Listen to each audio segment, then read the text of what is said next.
So we'll go ahead and call the meeting to order, and we will start with the Pledge of Allegiance. I pledge Allegiance to the flag of the United States of America and to the republic for which it stands, one nation, under God, indivisible, with liberty and justice for all. Okay, so I'd like to welcome everyone to the regular July meeting of the Union Township Planning Commission. Roll call, please. Squadrito, Here. Albrecht, Here. Buckley, Here. Gross, Here. LaBelle, Here. Lapp, here. Shingles, I have it excused. Thering, Here. Williams. Here. Okay, we have 8 present. All right, thank you. First item is approval of tonight's agenda. So you have in front of you the agenda. It has 3 new business items and 1 other business item. Is there anything anyone is aware of that needs anything else that needs to be on tonight's agenda?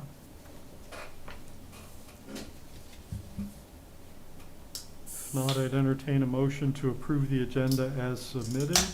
Move to approve. Motion by Gross. Is there a second?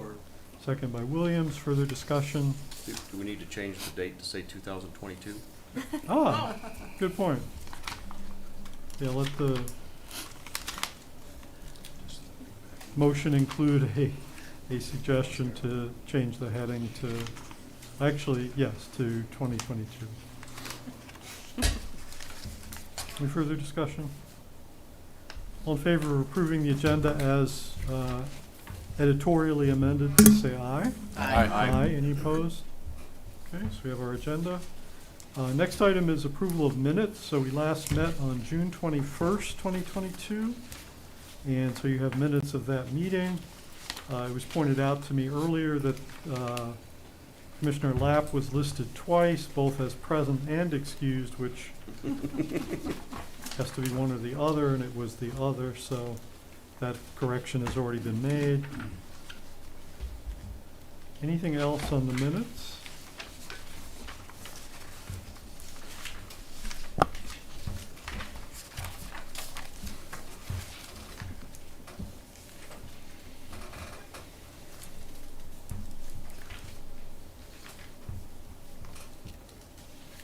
I thought they looked pretty complete and thorough.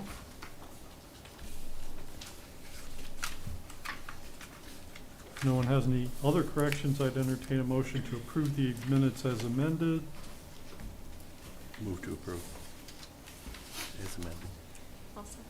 Motion by Gross, second by Albrecht to approve the minutes with the one change in the present versus excused at the top. Further discussion? All in favor of approving those minutes, please say aye. Aye. Any opposed? Okay, so we have our minutes. Next item is correspondence, board reports, and presentations. So in order that they appear in the agenda, first one is Commissioner Thering, updates from Board of Trustees. Thank you. Mr. Nanny, if I get anything wrong, feel free to correct me as I go. The staff at the township, always looking forward, has presented to the board and the board approved to have a township hall feasibility study done, just looking into the future. That study will consist of information that has 3 options. One is renovation of an existing township hall on the site, a new building on the site, or a new building on a new site. The study will also contain information for need justification for the facility, site analysis and preliminary design, building program and preliminary design, total development cost model with 5-year cost estimates, annual operating budget, and conclusion and recommendations. Just kind of trying to think forward of, as we grow, what will our needs be? And I think we're probably starting to feel a little bit of the need, in my opinion, that the hall there's a potential soon to potentially need a little bit more of something. So this is just something that we as a board has approved. Also, The other thing that we have is you see the TVs that are here. The township has installed equipment that will allow eventually, as it gets fully operational, the citizens to participate in the meetings, not actually being in the room. They can do that from their home if they have the capability. I think as far as how that would affect the planning commission is that an applicant could have a contractor who's not necessarily in Mount Pleasant present from wherever, actually saving the applicant money, I would presume, and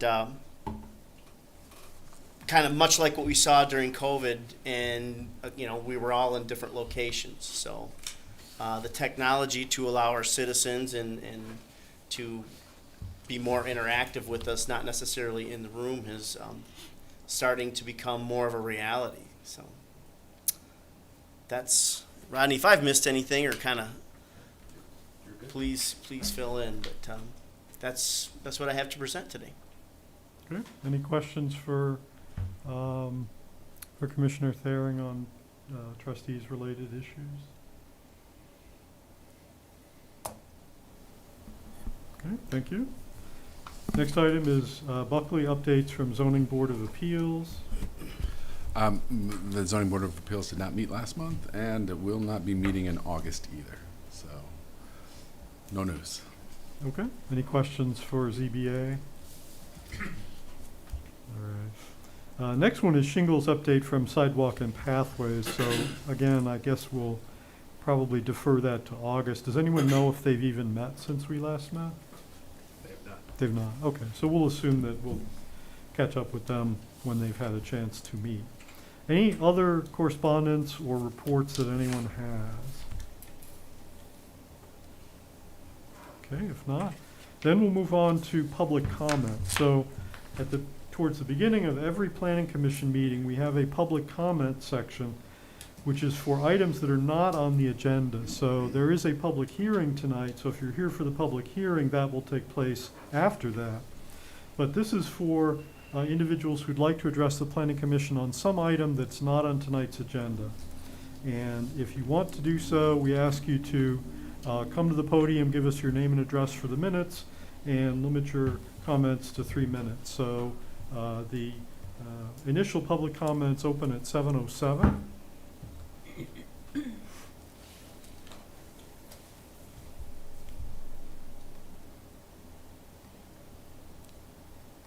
And we'll assume that folks are here for other purposes. There will be a general public comment that's open to everything towards the end of the meeting. So we'll go ahead and close the public comment at 7:08. So we are ready to move on to our agenda. So we have, as I mentioned, 3 new business items. The first one is PREZ 22-02, application for rezoning from R1 to B4, Mid-Michigan College, for the purposes of athletic fields and such, 2600 South Somerton Road. So we'll first have an introduction from Township staff. We'll have the public hearing. Then we will have, we'll hear from the applicant, and then we will do our deliberation. Thank you. You have our report in your packet dated June the 30th. This is, as you said, it's a rezoning request and a public hearing process. So the Planning Commission tonight is hold the hearing. Ultimately make a recommendation to our Board of Trustees. As a rezoning, the Board of Trustees has ultimate final authority over any action on this. The proposal before you tonight is to rezone 3 parcels of land. These are small lots that are to the south of the existing Mid-Michigan College building and parking lot. They have frontage on South Somerton Road. The 3 lots together total about 2.5 acres. It is, if you're over there on South Somerton, it all looks like one large vacant lot. But these 3 parcels are kind of the frontage, in the middle of the frontage of Somerton for this vacant area. As was mentioned, the college does have a plan to build athletic fields in this area to the south of their parking lot. As part of starting that process, they actually submitted a preliminary site plan for that. as part of that review process, we noted that there was this zoning issue, that these 3 lots were not correctly zoned to be able to have this athletic field complex constructed on them. And so the college stepped back and submitted this rezoning application that you have before you tonight. The proposal is to rezone it to B4, general business, which is from R1, which is single-family residential. B4 is the same zoning as the college. It is zoning that allows the college as an allowable use, and these athletic fields would be an accessory use or secondary use associated with the college if they were to move forward. Tonight, however, as we're simply looking at the overall zoning of the property and whether the existing zoning or the proposed zoning is more appropriate for the site. And you will, if the rezoning is approved, at some point down the road, you will likely see a site plan, but that's not on the agenda for tonight. So with that, I'm happy to answer questions as we go along. Okay, any questions for Rodney right off the bat? Okay, thank you. So now we'll move to the public hearing. All rezonings cause a public hearing to take place, and so this was in the newspaper and the appropriate property owners were notified. We always want to give everyone an opportunity to speak on the matter, so once I open the public hearing, anyone who'd like to address the Planning Commission on the rezoning request, please come to the podium, give us your name and address for the minutes, address your comments to the Planning Commission, and we would ask you to limit at least your initial comments to 3 minutes. Once everybody who wants to speak has had an opportunity to speak, we will consider recognizing people who've already spoken for additional comments. The applicant will have ample opportunity to address the Planning Commission during their own separate section, so they don't necessarily need to participate in the public hearing. So the public hearing on PREZ 22-02, the rezoning request from Mid-Michigan College, is open at 7:12. Is there anyone who would like to address the Planning Commission on this application?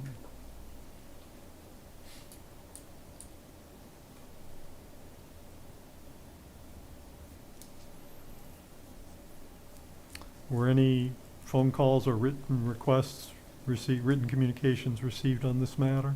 No, I didn't have any written comments. Okay, thank you. Anyone who'd like to address the Planning Commission on the rezone request during the public hearing?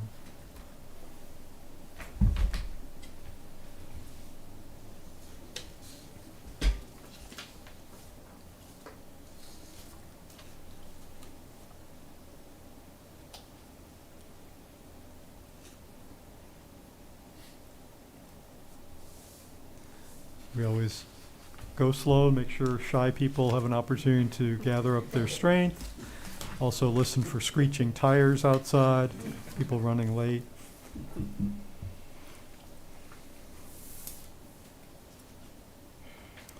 Any comments during the public hearing on rezone request 22-02?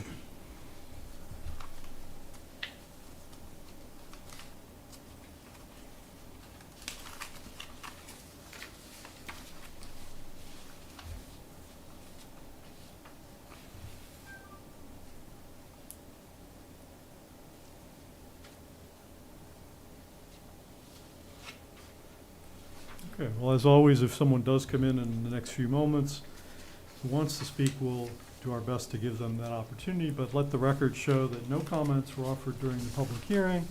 Public hearing is closed at 7:14. Okay. So now, unless Rodney, you've already given your introduction, so normally at this point I would turn it over to the applicant if there's anything applicant or applicant's representative would like to say about this project, and also stand for questions. Hi, thank you very much. My name is Jeff Markstrom. I work for Rowe Professional Services Company. With me is Matt Miller from the college.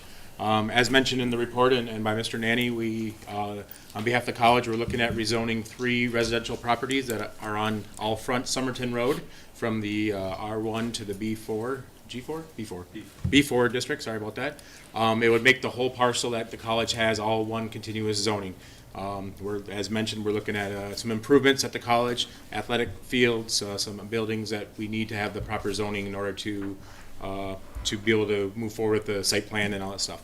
Again, as mentioned, we submitted the preliminary site plan. We had to back off as we realized we didn't have the proper zoning. So if the zoning gets recommended tonight and it gets through the township board, we will be coming forward with a site plan approval or request for that. In addition, we will also be working with the township to combine all 4 parcels into one parent parcel. So the three residential parcels now will be merged and combined into one master parcel that the college will have. So with that, I guess I'm here to answer any questions the planning commission may have regarding the rezoning, and I know we don't need to go too much into the site plan, but we are here to help answer any questions you guys may have on that also. So. Thank you. Any immediate questions Yeah, for? I got a question. I don't know if you can answer it. And I'm not against what you're trying to do. I just want to get some clarification in my mind. And I wouldn't ask this if these were a privately funded project, but it's not. It's taxpayer funded, unless there's donors that are footing the bill on this. There was a 2020 millage that was passed. Is that where the funds are coming from? I guess I'll defer to. Yeah. So we're still in the midst of looking at funding and getting donor support and doing all those sorts of things. As with nearly all projects at the college, is a mix of funding. We may do some loans, we may do bonds, some of it, we certainly do some donor funding. We're actively seeking that right now. And then college general fund and savings that we have built up for these specific purposes. We have a building and site fund that helps fund these sorts of things. So certainly if you think about, I'll be brief, but as you think about what happens for college funds in general, so college receives money, you're absolutely right, through a property tax. So Mount Pleasant area schools and Clare, Beaverton, Harrison, Farwell, and Gladwin schools all pay into the property tax for the college. We also receive state funds and, of course, tuition and fees, which are the largest portion of our funds. So all of those really come into the college's general fund that then are used for building projects and for daily operations of the institution. Right, and it was an additional millage, wasn't it, though, for these areas?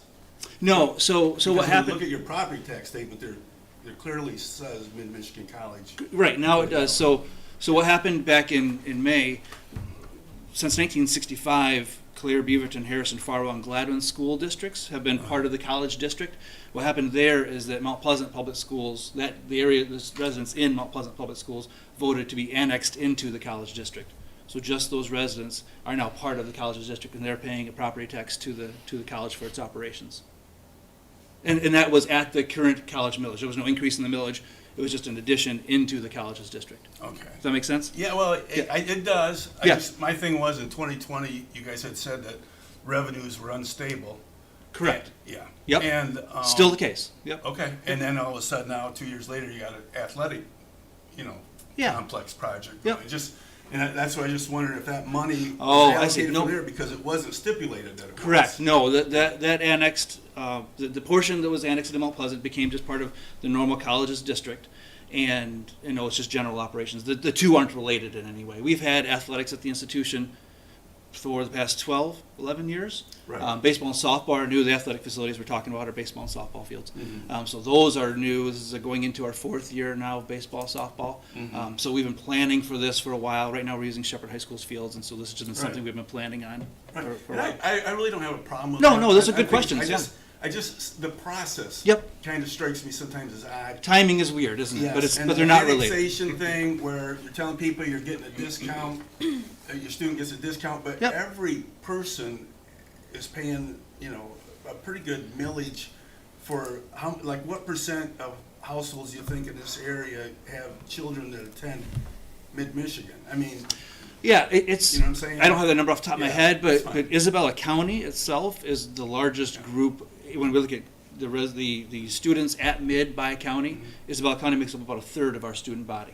okay. So it is by far the largest group Okay, that but we serve. percent of the house, because Yeah, every I don't have that. household- I'm sorry. And I understand that, and I think it's a great college. I've had a little bit of interaction years ago, and it was very positive. So Yeah.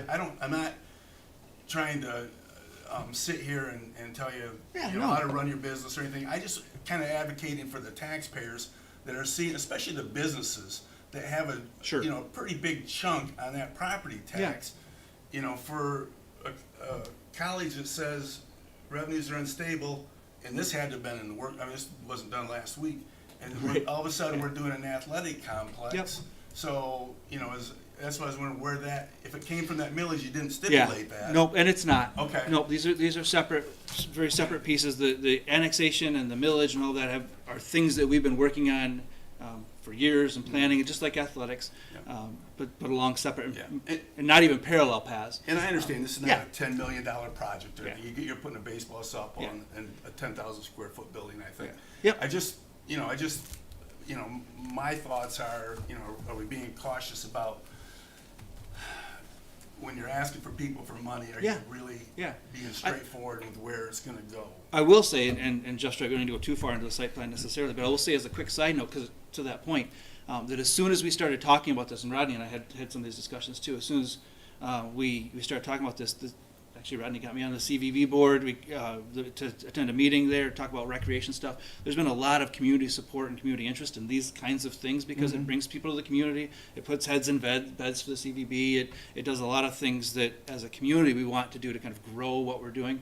So while this is good for mid, the intent here is to build community fields to really help the business owners who are going to have people in their hotels and in their restaurants and bring people to the area and make it just much more, as much as we can, a place where people can come and enjoy the community. Sure, and I understand. I just get a little bit concerned sometimes when and I used to work for an educational institution. Yeah. When they kind of get like, I mean, it failed one time, so right, and you ran it again in March. Correct. On the annexation. In May, yep. Well, you It ran was- one in March, didn't you? Then we did it in the November election, and then we did it again in the May election. Okay, I thought Yep. there was I don't think it was March, was it? That's May, wasn't it? Isn't the normal election in May? Was it May? Thank Okay, I thought there was a March. I get the M months mixed up, so I want to make sure I know what I'm talking about. But we did November, and then we did again in May. Maybe it was the May that was in Yeah. March. But anyways, Yeah. whatever. So yeah, no, those are good questions. I get real concerned about the taxpayers and those property taxes. Sure. And it's just, everybody's paying enough already. We're getting killed. Yep. And not that I don't think that this is a good thing, Yeah. probably for the area, but it's almost like, can we just, Mm-hmm. make sure that we're not getting this money in and all of a sudden, let's just start doing this because we have all this money in here. Sure. Oh, absolutely. You know? No. I mean, I Yep. just, that's my only concern, listen, about being wise.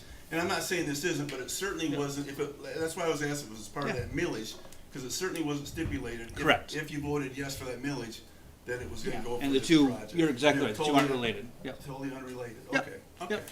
And I'll say too, as a quick, in terms of volatile revenue sources, because tuition and fees are the thing that really moves, because the state funding is fairly standard every year, although it goes down once in a while. And the property taxes now are we know what's coming in. It's that tuition and fee number that really moves depending on enrollment. Athletics helps with that number certainly, because when you have baseball and softball teams, those players come to play it. Right, And so right. so these strategies all get to the kind of points you're asking about in terms of how community benefits and how the college benefits and how students benefit. We're working in that direction. So, Okay. Okay. yeah, good questions. Can I get your name for the, I'm sorry, Matt Miller. thank you. Yep. Other questions for the applicant's representative or the applicant themselves?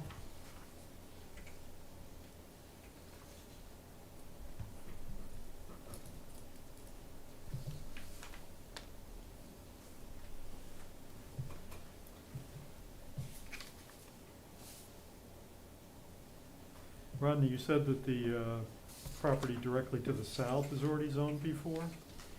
So the larger parcel that the college is on is already zoned B4. So the vast majority of the land, the south of the college building and parking lot, is in the B4 district. It's only these three small parcels that the front of Somerton that are in the R1 district. B4 actually wraps around to the north, to the west, and to the south.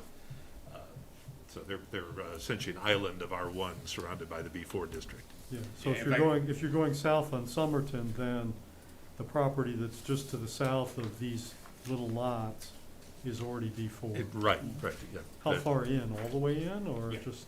All the way in and to the west. That the piece to the south of these three is part of a much larger parcel that includes the rest of the college. It wraps around these three and goes on, it includes all that vacant Is the land. parcel to the south also owned by the college? Yes. Or, Yes, So part this of the is- large parcel. this is almost like a spot zone at this point? Yeah, if I can add to Yeah. that. Okay. So, but it eventually goes back, she's showing me your memo, it does eventually go back to R1. It took further south, yes. Yeah. Yeah, Not correct. If much I add further, that, a little further south. you're right. There's the three parcels that we're discussing Mhm. are kind of surrounded by the big parent parcel that Mid-Michigan College has that are all B4. So these are just kind of independent little parcels Yeah. that are encompassed by a B4 already owned zoning. And the reason that this arrangement exists the way it does is because, of course, those were privately owned at one time. They did have houses on them at one time. And the college, over a period of years, purchased them, removed the houses, and left the property vacant, but did not address the underlying zoning.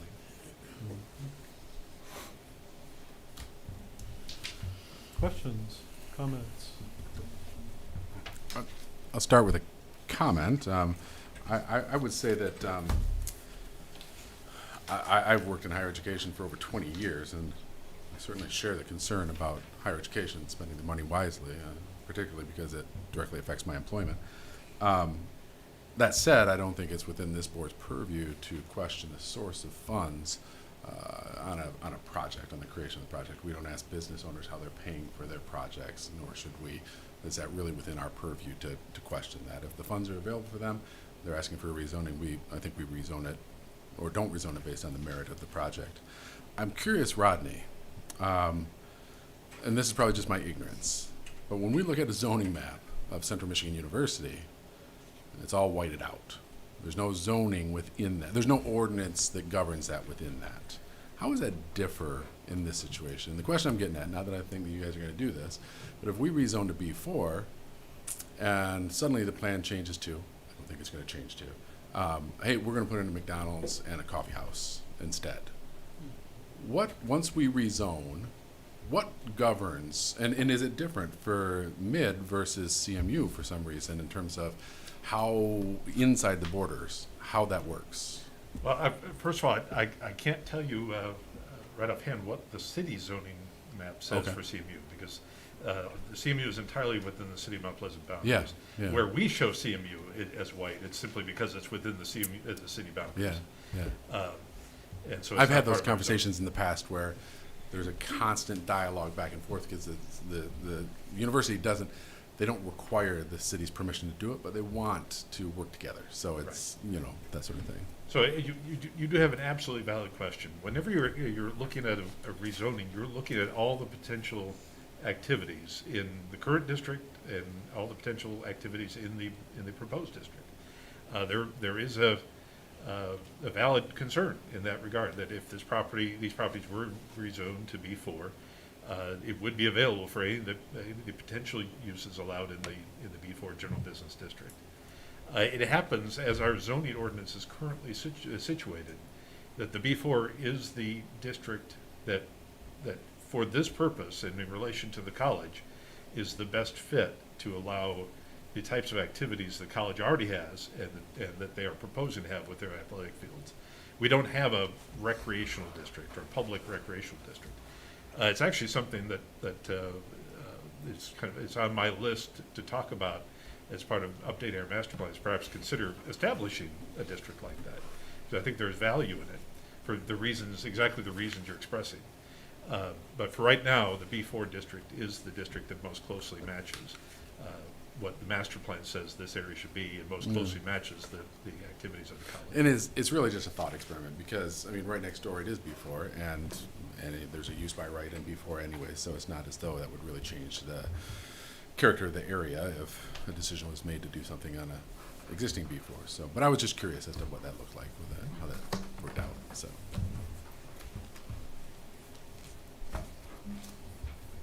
Other comments and questions?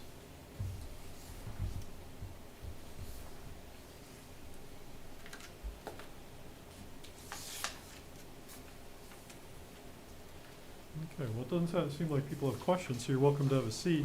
Thank you. We'll move on to our deliberation. This again is since it's a rezone, it is a recommendation to the Township Board. And Rodney's memo, again, nicely captured the things that we're supposed to consider. Things like the evaluation of the existing and proposed districts, apparent demand, availability of public services and infrastructure, consistency with the master plan, and any additional factors. So it's open for discussion amongst commissioners.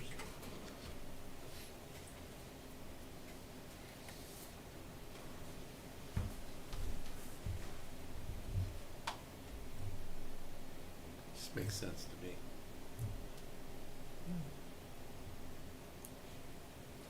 I'd like to make a motion to recommend to the Board of Trustees that the PREZ 22-02 zoning map amendment to rezone 3 parcels totaling 2.59 acres of land, property ID number 14-013-40-002-00 and 003-00 and 012-00 on the west side of South Somerton Road in the southeast quarter of Section 13 from R1 Rural Residential District to B4 General Business District be adopted based on the following findings and conclusions. 1. The rezoning is fully consistent with the master plan's goals, objectives, and policies for the recreation institutional area as designed on the future land use map. The subject parcels were all purchased by Mid-Michigan College between 2012 and 2017. The college has no plans to use the existing parcels for any residential purpose. The proposed rezoning will not create any special privilege, result in unlawful exclusionary zoning, or set an inappropriate precedent, and no adverse impacts are anticipated by the proposed rezoning or development of the lot consistent with zoning ordinance requirements. Motion was made by Commissioner Thering. Is there a second? Support. Support by Gross. Further discussion? Okay, I said last month we were going to do a little experiment and move to roll call votes for action items. So I'd like to ask Tara for a roll call vote, please. LaBelle? Aye. Gross? Aye. Lapp? Aye. Thering? Aye. Buckley? Aye. Williams? Aye. Albrecht? Aye. Quadrito? Aye. Okay, motion carries. Okay, thank you. So this goes to the Board of Trustees with a favorable recommendation, and that's your next step. Good luck. Thank you.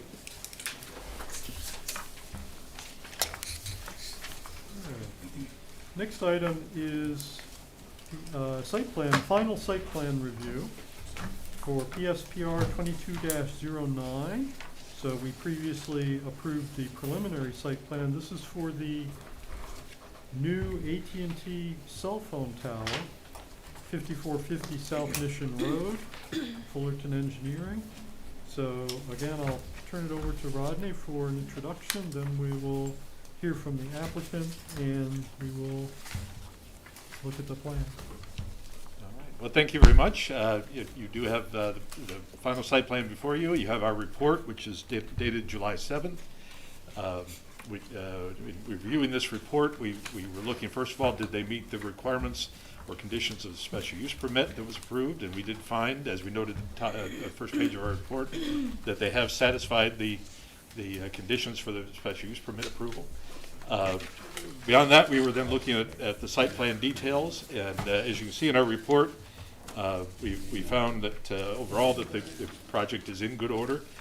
Just a couple of notes. In the preliminary stage, there were some comments about equipment building on the site, and our ordinance requires when there's an equipment building in the ground, in the enclosure area, our ordinance requires that building to be made in a certain way, certain materials, certain design. The original plan, the reason we called it a building, it was a building, was because they essentially put a roof on it, a roof over a equipment cabinet. And in the final plan, they have eliminated that roof, so the cabinets are no longer sheltered. So as far as the ordinance is concerned, there is no equipment building in this project anymore. So those standards no longer apply. We note just a couple of details. One, that the fire department is still reviewing the plans.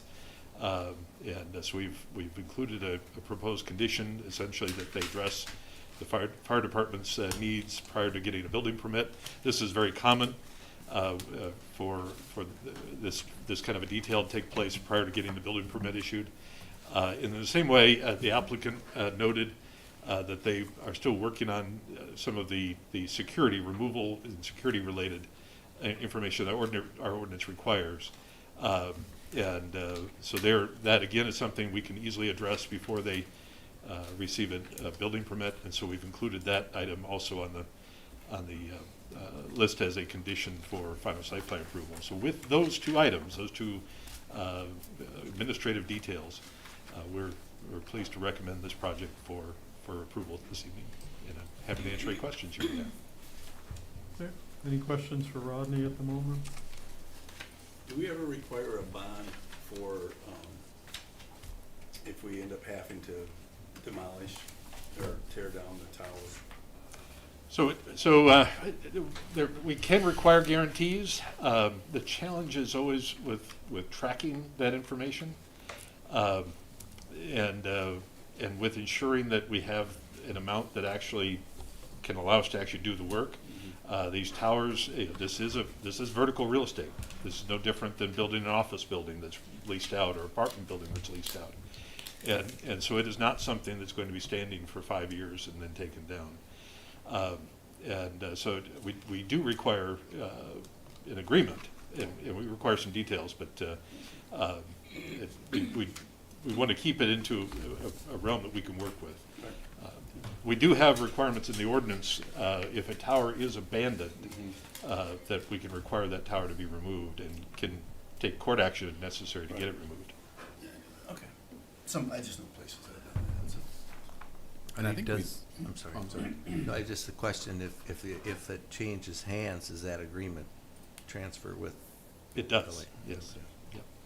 Yeah, any future owner of that tower is subject to all the requirements of ordinance and all the requirements of the special use Is the permit. tear down part is what? Yep.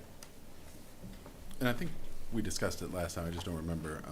But if it went to court and there was a tear down, is that the ultimate tear down, would that be at the expense of the township, or would that be at the expense of the landowner? That's a great question. We have, I will say this, anytime we're dealing with ordinance enforcement issues, an example of it would be a derelict building. That roof is falling in, and the owner has walked away. If the township were to take court action, the court action would be to request the judge's order to allow the township to go in and remove that building. And absolutely, in that circumstance, the cost would be on the township. The court action would also be a request to allow that cost to be put on the property, for the township to seek the owner. We essentially become a creditor. And there are certainly efforts would be made in any case, no matter what we're doing, to try to get reimbursed for those costs. Okay. Other questions? Okay, thank you. So is the applicant here? Hi, yeah. Please, Tony Phillips, Fullerton Engineering, 100 East Woodfield Road, Schaumburg, Illinois, representing Parallel Infrastructure and AT&T. I don't really have much to add. We're working with the fire departments. They had some comments. They want the driveway a little wider. They want to be able to go in and turn around. So we have a little turnaround L-shaped type of thing that hopefully will satisfy them when we make it a little bit bigger. As far as the security bond goes, they're working on it. Corporate Parallel Infrastructures, 10,000 lawyers or whatever. Everybody has to prove everything legally. So to try and get a document done is insane. But it's in motion, and we will have it prior to the building permit issuance of a building permit. So both those things will be addressed prior to permit. If anybody has any questions.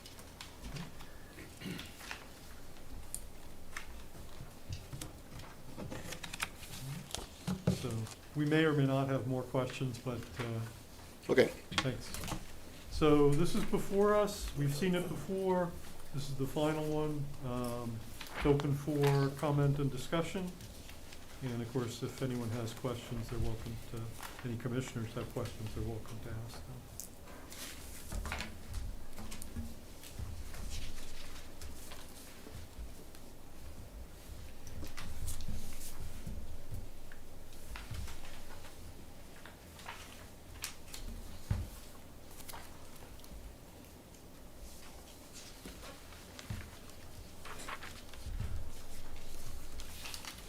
I don't have any questions on this. I think it's about as straightforward as it comes as far as it relates to a site plan. I just can't seem to find my motion in this stack of papers, so I'm stuck.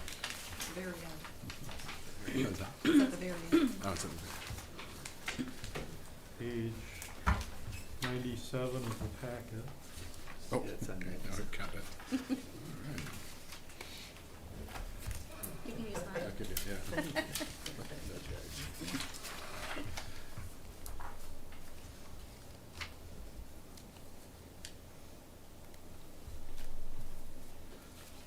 Yeah, I don't wanna jump ahead if people have comments about it, but at the same time, I feel like we're on a roll with moving things forward too, so, I guess we can move it to a deliberation stage once we make a motion, We but, had quite extensive yeah, conversations about this the Yeah. first time, so. yeah, I think so.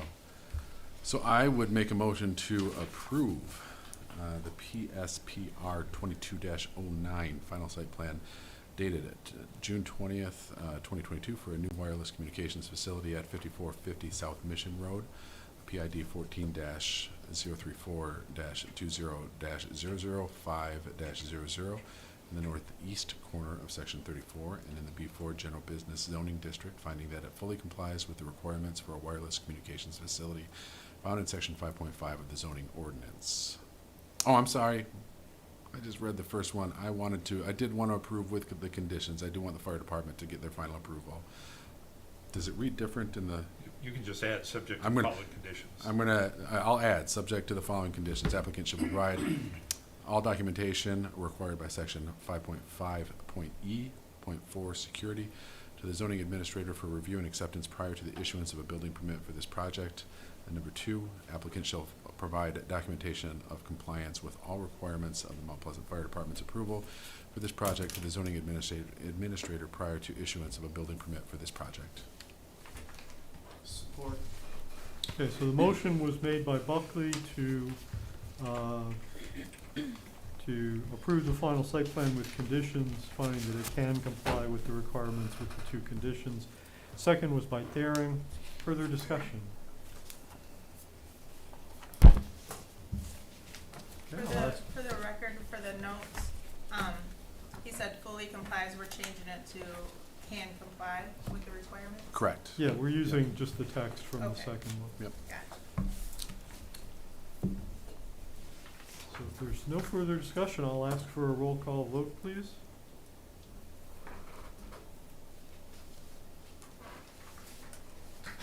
All right, sorry. Albrecht? Aye. Buckley? Aye. Gross? Aye. LaBelle? Aye. Lapp? Aye. Squadrito? Aye. Daring? Aye. And Williams? Aye. Okay. 8 approved, or 8 ayes, it carried. All right, thank you. Thank So, you very much. You're approved. Good luck.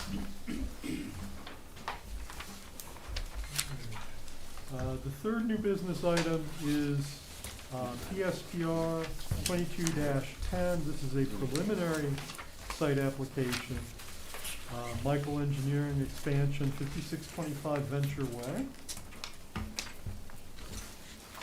So this one we haven't seen before. So I'll turn it over to Rodney, and then we'll hear from Mr. Healy. Thank you. This is a preliminary site plan application. It's before you. You have our report dated July the 11th, 2022.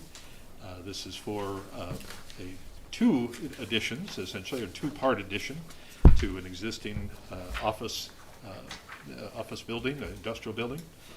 This is over in our Enterprise Park, Industrial Park. so over the east side of the township. And as I said, it's two additions. Essentially, we have some construction phasing. As far as we're concerned, it would be a one-phase project. They would simply phase how they're handling the construction elements of it. On the plans that you have, there were some details that we had concern about. Overall, we found the plans to be in general good order. There are some details that do need to be addressed, but they're the kinds of details that can be addressed by the applicant on the final site plan.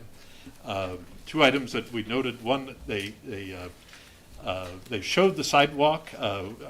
We have a sidewalk and pathway ordinance that requires sidewalks to be installed as part of any project that's coming before you for site plan approval.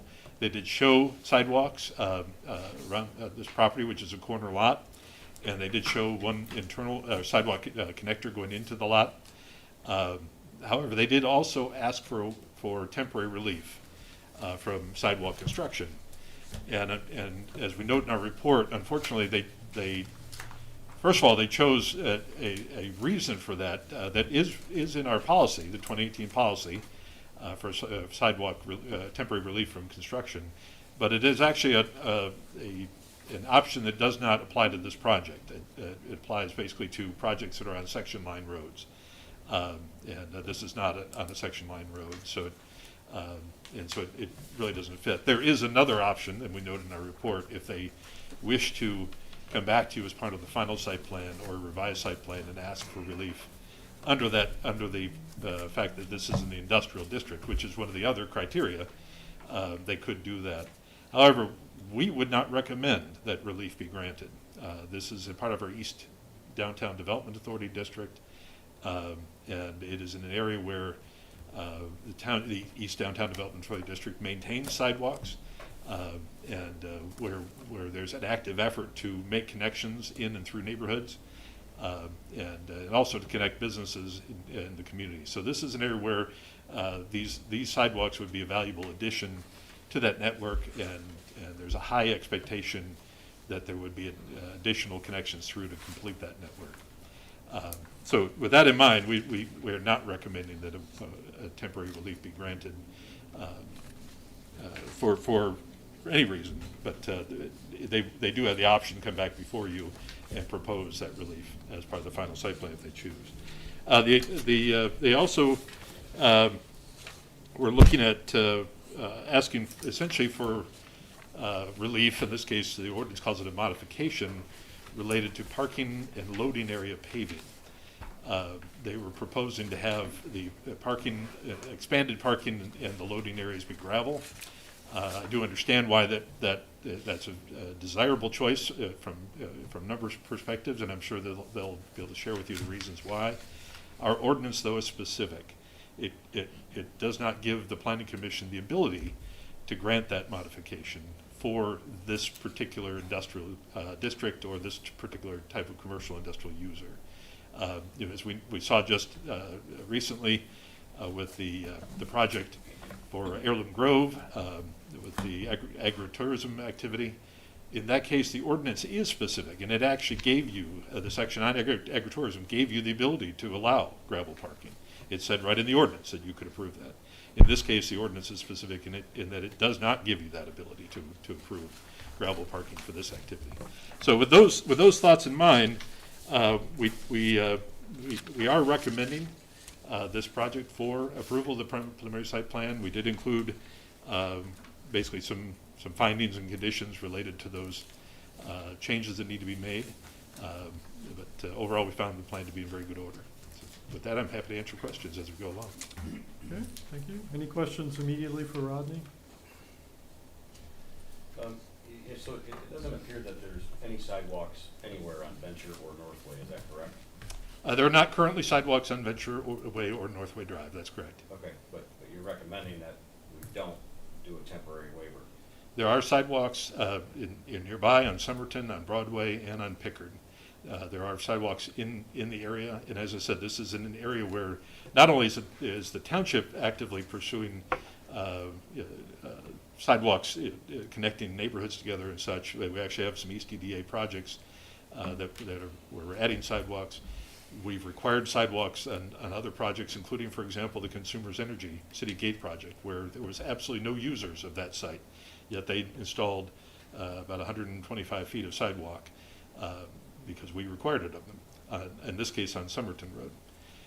It is an area where the East EDA District has been, and our EDA board, which governs both of our downtown development authority districts, has been actively pursuing public funding for construction of sidewalks. And in the case of this industrial park, this is really about connecting people to employment centers. The more opportunities people have to be able to access employment, and to necessarily do that sometimes without having a vehicle, or to be able to simply have the choice to be able to walk, I think has value that overcomes any limitation on the amount of sidewalks there are now. This would be the first sidewalk section in this industrial park. I have no doubt it will not be the last. Okay. Thank you for answering my question.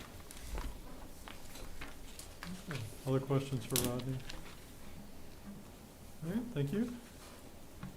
So now we will hear from the applicant. So, Tim, if there's anything you'd like to say to us, we're more than happy to. Good evening. I'm Tim Beebe. I'm with Central Michigan Surveying and Development, 2257 East Broomfield Road here in Union Township. I have with me Eric, which is one of the owners at Michael Engineering. And so if you have any questions specific to operation, he'd be able to answer that. This is a business that has been in the community for 25, 30 years? Been in the current location since 2001, but in the community since 70. Yep. So this location has grown over the years. It saw a expansion, 2014? 13? And has been a continued member of Union Township. Currently, it has a parking lot for any visitors that come in that is paved, any barrier-free that needs to take access. The balance of the property has been gravel. Their loading, unloading has been done gravel for over 2 decades at this location.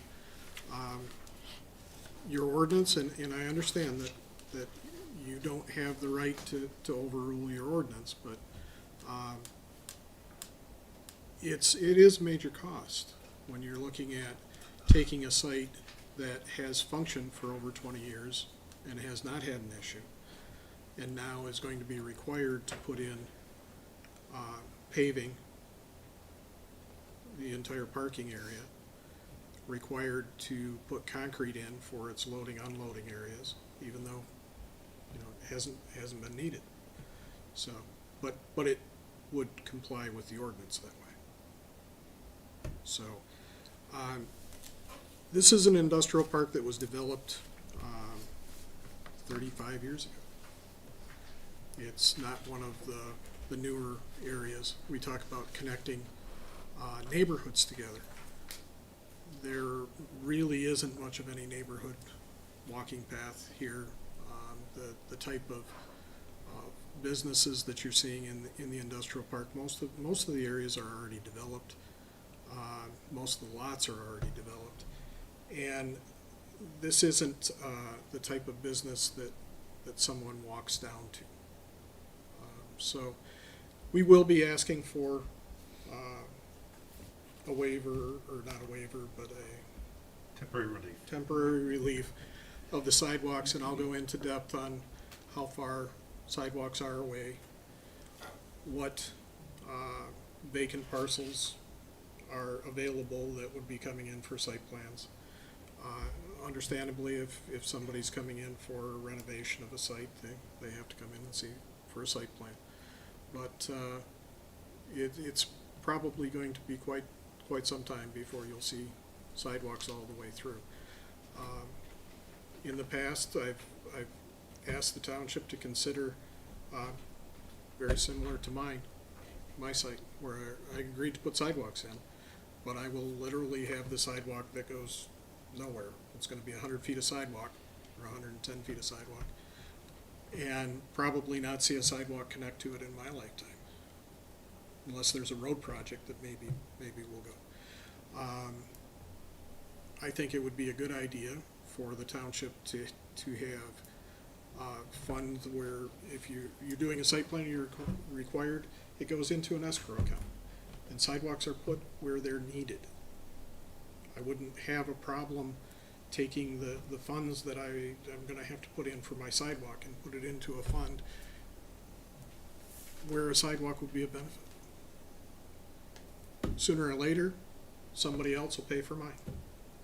Right now, I'll pay for somebody else's.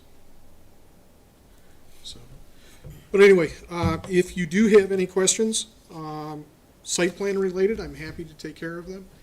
Eric is here to handle any operational questions that you might have. We're looking for your approval to move forward with the final site plan and start getting our outside approvals. Got a question for Eric. Sure. What are you actually loading and unloading? So we ship capital equipment out of our facility. We make two-part metering systems for epoxies and silicones and urethanes. So that would be on a pallet, and that gets loaded on a truck. So that's primarily what goes out of the facility. And then coming in, we have shipments of steel and other materials to build the equipment with. So your steel comes in probably like on a flatbed? It does, yep. It's not a loading dock? Correct. Yeah, we do all of that up with a truck, a fork truck off of the flatbed. Okay, right, so you just pull like 20 feet out, grab it, turn around and Exactly. set it down in your yard or inside your building? Yep. And then the stuff that you ship out is typically on a pallet? Yep. So it go into a big box semi-truck or? Yeah, just a standard over the road. So same thing, fork truck just pulls out. Does a truck back up to maybe like a cement pad and you drive your fork truck out and set it and then the driver pulls the pallet to the front of the truck? Is that how something like that would go? Specifically right now, the steel is loaded through the back of the building, and Alro's where we get most of our steel from up in Clare. Mm-hmm. They pull their truck alongside a cape that's out the back of the building. Okay. Just a little cement pad. The fork truck will come out on that and pick up, turn, and drop it onto a rack, and then we wheel it inside the building. So they're not, is the fork truck actually going into the dirt? At this point in time, no. Will that happen then after your addition? No, I don't believe so. It'll probably be very similar to what we would do now. So loading and unloading will be done from doesn't matter how big, it'll be done from a cement pad? Some pad, Some most pad. likely, yeah. Yeah, this time of year you can drive a fork truck on the gravel, Right, but spring, Wintertime, right. it doesn't work so good. So, right. Yeah. Ice and snow and. Right. And same thing then when you're shipping something out, your fork truck doesn't go into the gravel. Your truck that you're loading will back up to that pad that you have. Because of the traction issue, it has to stay on something solid, and then we just use as small a piece of that as we can to get the truck on it and get the fork truck to it. Thank you. I got a question. Do the delivery trucks that bring stuff in, do they physically turn on the gravel? I mean, Yeah, do they so turn the them way back our in? property's set up right now, it's very convenient for the truck to pull in the front. We widened our driveway at the last improvement we made to the building, and then they drive along the side of the building, stopping with the back end of the truck still on our pavement, and then the fork truck just comes out and grabs the stuff off of that. Or if the driver's more skilled, he may back up to our garage door, and then they'll just go a few feet out. Oh, and just the grab it. question I have is turning semi-trucks on pavement in the summer. Yeah, that would be damaging to it. We don't have I mean, enough I'm just area trying to typically think of to how allow them that to turn, process. so they just pull straight across it. And we avoid that damage by that. And that's something that with the first phase, it would be a similar situation of your loading and unloading to the best of your ability. Yeah, I think that's the case. Yeah. It'd be done from a cement pad. There would be a cement pad immediately out in front of the door, not typically a 50-foot long pad that the Right. entire truck. No, sits but on. you don't, for what you're doing, you don't need 50 foot long to do what you're doing. How long, like, was it 20 feet? It would be 25 feet? Typically the width of the door and 15 to 20 feet out. Doors are about 14. And, So the fork truck has no need to go outside the width of the door when it's loading and or unloading? correct.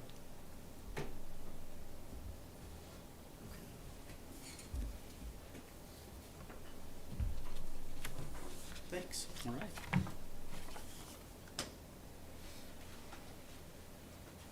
So the preliminary site plan application is before us. It's open for deliberation and action by the planning commission. Comments, questions, discussion. I guess I have questions. I'm sorry, Jim. Go ahead. I guess more directed towards Mr. Nanny is how, for the area for the loading and the unloading, how big of a pad does our ordinance require? So the ordinance, it essentially requires the loading area to be designed to fit the type of equipment that's going to be in that space. It sounds like there may be some very specific needs in this case. It may be a little different. There is a standard size, was 10 by 50, I think. Yeah. But there's language in the ordinance that allows the loading area to be designed for the need. So for example, if the need is UPS trucks, then obviously 10 by 50 is far too large for that. So it sounds like that may be the case here, that a different size would be appropriate, and in that case, they just need to provide a justification on the final site plan to explain why this is the appropriate size for the type of use that they have there for that loading area. Okay, so it's possible that they are set with what they have. There is a requirement for concrete. It said the loading area is required to be concrete. Sounds like they're going to do that, so they just need to provide the justification on the final site plan for why the size they propose, whatever that will be on the final site plan, is the correct size for this particular user. I would also note, talking about paving, and we noted in our report, the amount of parking they're proposing to provide is more than our minimum for it's set in the ordinance. Now, they may need it. I haven't asked that question of the applicant, but if they don't need the number of spaces, they certainly could reduce the amount of pavement by reducing the amount of parking. They can show an expansion area for parking where maybe now they only provide a certain number of spaces, but they design in an area that would, if they have a need, they could add that in at a later time. They would need to design it, and they need to design stormwater management and all that to deal with that addition, but they wouldn't necessarily need to construct it right now. The other thing is that if they don't need as many spaces as our ordinance requires as a minimum, they also can propose an alternative standard, and you do have the ability to approve a modification that to allow a number of spaces to be less than our minimum. Again, as long as it's justified. Here are the reasons why this is the appropriate number of spaces for our use. So those are some of the ways that the amount of pavement could be reduced. Thank you. Hey, Rodney, just two questions. Does our you make mention that in your recommendation, the requested parking and loading area waivers to allow for gravel servicing are not granted. Does it stipulate in our ordinance that it must be paved, or is that just your recommendation? No, the ordinance requires the paving. It requires the parking lot to be paved with asphalt or concrete. It requires the loading area to be paved with concrete. And the ordinance is very specific on those areas. It has flexibility, as we talked about. There is certain areas where there is flexibility, but it is not a broad brush approach. It is certain things like the number of spaces that can be adjusted. There's no option in the commercial or industrial districts to grant a waiver to those paving requirements. Okay, so they're required to pave it with asphalt or concrete. The parking lot, right. The Yeah. loading area is required to be concrete. Right. I Exactly. should have been more specific. The parking area. Yep. Okay. And the reason that you're not recommending or they're requesting temporary relief construction, obviously, for a different reason that doesn't apply, there is one that will apply, but you're still saying, hey, I wouldn't grant that, even though that they can still file under that and get the temporary relief, is that correct? Absolutely, yes. So that, they can propose that. It would be something you would consider as part of the final site plan. And just to give you a scenario that let's say they come back to you, our 2018 sidewalk policy as it's currently written does include property in the industrial districts as being one of the criteria for potentially granting temporary relief. So this is an industrial district that would fit in that general mindset, that general classification. So they absolutely can propose it, and they can propose it on the final site plan. If you were to reject that, all that would happen is they'd be required to construct the sidewalk as shown on the final site plan. Because keep in mind, no matter what, we require them to show the sidewalk, design it on the plan so that it can be constructed. It certainly caused no harm for us or for the applicant for them to come back to you at the final site plan stage with the site plan shown on the plan as it is now, and with the revised request for that temporary relief. I certainly have no objection to them bringing that to you. I will simply restate the same concern I had in the final site plan report, and I will support whatever action you take in that regard. This site is a little different than Mr. Beebe's property, largely because, first of all, there are sidewalks in the area. There is a network of sidewalks around this property, not on Venture Way directly, not on Northway Drive directly, but certainly in the immediate area. And secondly, because it's in our East DDA district, and our DDA district has made it a high priority to extend and expand and maintain that network of sidewalks. Our East DDA district spends a good chunk of change every year, anywhere from about $6,000 to $11,000, depending on how much snow we have, to plow the snow off the sidewalks along Pickard Road and Isabella Road in the East DDA district during the winter to keep those sidewalks open. And they are used. Now, there's not a million people out there in the winter, but there are people out there in the winter that use those sidewalks, some even bike riding on them. And they do that because we do that winter maintenance. And so we have an active approach and a proactive approach to sidewalk construction and maintenance in the area that this property is located in. And so that's the reason why I'm not recommending that the waiver be, temporary relief be granted. However, I would note that this is temporary relief, that per the policy and per our sidewalk and pathway ordinance, the township can essentially call it in, as we did with several properties in 2020, 2021, and required that those sidewalks be constructed. So down the road, and it might not be far down the road, if other sidewalk pieces are put in place, or if our DDA district provides some additional sidewalks through that area or near that area, the township can call in that construction.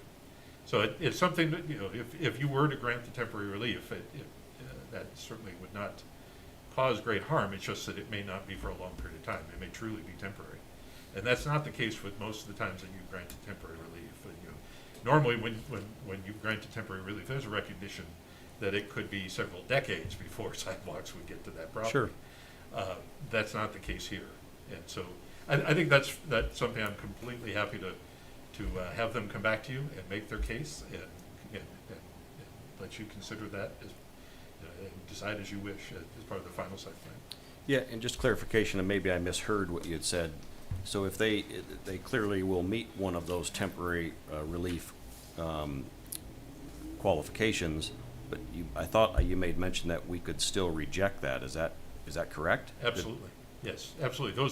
Even if they meet the criteria, we could still reject that even though they meet the criteria. Right, because we have an ordinance that requires, the sidewalk and pathway ordinance simply requires that sidewalk be constructed. There is nothing in that ordinance that specifically even authorizes this temporary relief policy. There was a recognition that after that ordinance was adopted in 2009, there was a recognition that was creating a hardship. And so the policy was developed. This is before my time. Some of you probably know this story better than I do. But it certainly, I think it's an important relief valve in that it allows for consideration of those circumstances where it does not make sense to construct a sidewalk. Okay. Because it truly will be an isolated piece. But it is a policy, it is a guideline.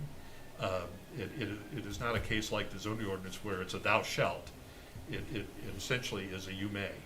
And I think the language of the policy is in that framework. So you have full discretion to simply say, in this case, it is a policy of the planning commission to require this sidewalk to be constructed per the Okay. ordinance.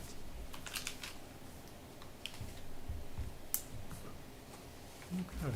Other questions for Thanks, Rodney. the applicant or township staff?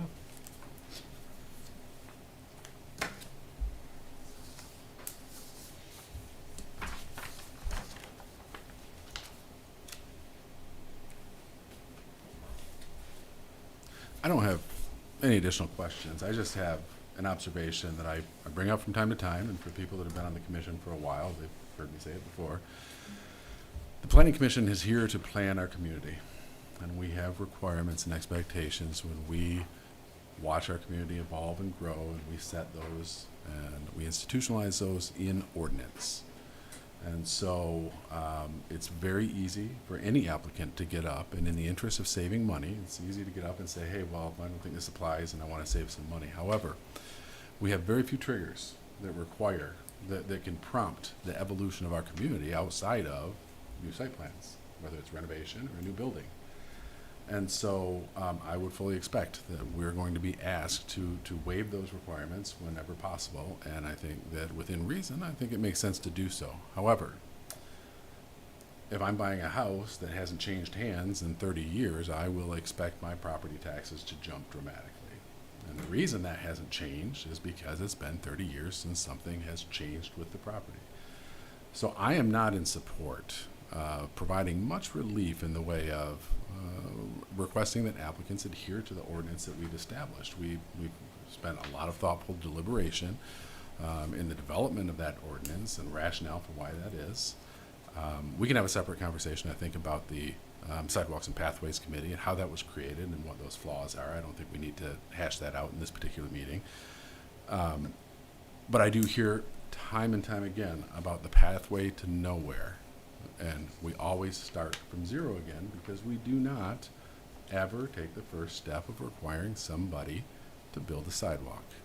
So I cannot personally support a preliminary or a final site plan that is going to waive these fundamental requirements in terms of the expectation of paving or that sort of thing, simply because there's an argument that it's not necessary for this site. It might be necessary for other sites, but it's not necessary for this site. This is how we improve our community, and these are the changes that will make our community a better place in the future.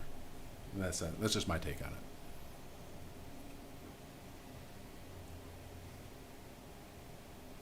Other comments or thoughts that anyone has?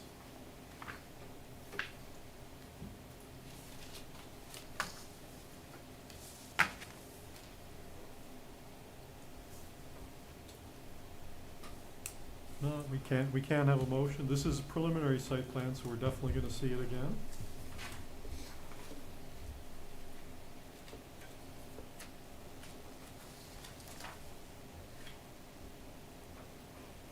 I think overall, the project itself looks fairly straightforward. And the site seems to be decently landscaped and put together, so. Well, I'd like to make a motion to approve PSPR 22-10 preliminary site plan dated June 28, 2022 for additions to the Rook Metering Michael Engineering Building located at 5625 Venture Way in the northeast quarter of Section 13 and in the I-2 General Industrial Zoning District, finding that it fully complies with applicable zoning ordinance requirements for preliminary site plan approval, including sections 14.2.p, required site plan information, and 14.2.s, standards for site plan approval, subject to the following conditions. Number one, the requested temporary relief from sidewalk construction is granted as part of this preliminary site plan approval because it is consistent with the adopted policy conditions for consideration of such relief. The requested parking, number 2, requested parking and loading area waivers to allow for gravel surfacing are not granted as part of this preliminary site plan approval because they're not consistent with the limited scope of modifications allowed per section 9, parking, loading, and access management of the zoning ordinance. Number 3, revise all parking facilities on the final site plan to be hard surfaced with asphalt or concrete, and revise the loading area to be hard surfaced with concrete as required. Revise the sidewalk and trash removal and collection details on the final site plan to be fully consistent with the applicable township ordinances. Okay, motion was made by Commissioner LaBelle. If you were listening closely, with a slight modification to what was printed for us for condition 1. Is there a second? I'll second. So motion was made by LaBelle, second by Williams. Okay, further discussion. Well, I'm just curious. I mean, we've received feedback from our staff that the current request for the sidewalk relief is, we're not permitted, even by our own policy, to waive that based on the nature of that request. If they should come back using a different angle, then we could consider it and deliberate on that. But can we accept a motion that is in direct violation based on the current nature of the request? Can we accept a motion that's in direct violation of our own policy? Right, I thought we had to see the sidewalks on the plan, and at the final site plan, that was when we would entertain that request for the waiver. Correct. And if they were requesting a waiver, they would request the waiver that was the correct avenue into making that request. I'm not, it's No, in good. Rodney's. No, good. That's a good question. I don't know that we can, based on our own policy, can we waive it? Can we accept a motion like that? So the site plan has a note. We ask that the applicant put the request right on the site plan and why, the reason. So it's all part of your action. If you approve a plan, you're approving that request. In this case, the request was related to, as I noted, related to section line roads, areas of the township where the development is on a section line road. So the language of the request does not match our Right. Policy because this is not on a section line road. And so that's why I recommended that they come back with a different request on the final site plan that simply says it's in the industrial district and here's why, for all the reasons that Mr. Beebe said he would include, that it's best to have the temporary relief. However, with a slight modification to that first item, you could move forward. This has been done to say that it's consistent with the adopted policy conditions for consideration of such relief because the property is in an industrial district. I think with the addition of those words, you're essentially finding a different reason. So we don't worry about what the site plan said. You were simply finding a different reason to do it. They will then update the plan accordingly, and you'll see that then reflected on the final site plan. So I think with the addition of those words, because the property is in an industrial district, the motion would be appropriate. Recognize the applicant for a brief comment. The reason we utilized the section that we did is it talks about 50% of sidewalks within the section. And so we took the section as a surveying term of the square mile and took a look at whether or not there was 50% within that. I didn't realize that we actually had to sit on the section line to utilize that. But if you look at the section that is out there, there is less than 50% sidewalks on the section line roads. So I felt it was a legitimate reason to use it. Is it not true that it meets that requirement? So frankly, I would say that if you were to take the policy in that direction, there is very few places in the township that would actually not be eligible for that relief. And so I would disagree with that approach. This is your policy. So as I said, reviewing it, I simply noted that the purpose of that language was projects on section line road. It talks about measuring a mile. It's not talking about a neighborhood street or an industrial park street. But as I said, there's a valid item and condition, different one, that property in the industrial district is eligible for that relief. And so my suggestion would be, I think based on the motion that's been offered, is simply add those words, because the property is in an industrial district. If you find that to be a valid reason to grant the relief, then the motion could be approved, and they would simply alter the request on the final site plan to reflect that. Yes, I'd just like to add to the motion then, under number 1, where it says at the very end, conditions for consideration of such relief due to being located in the industrial zoning.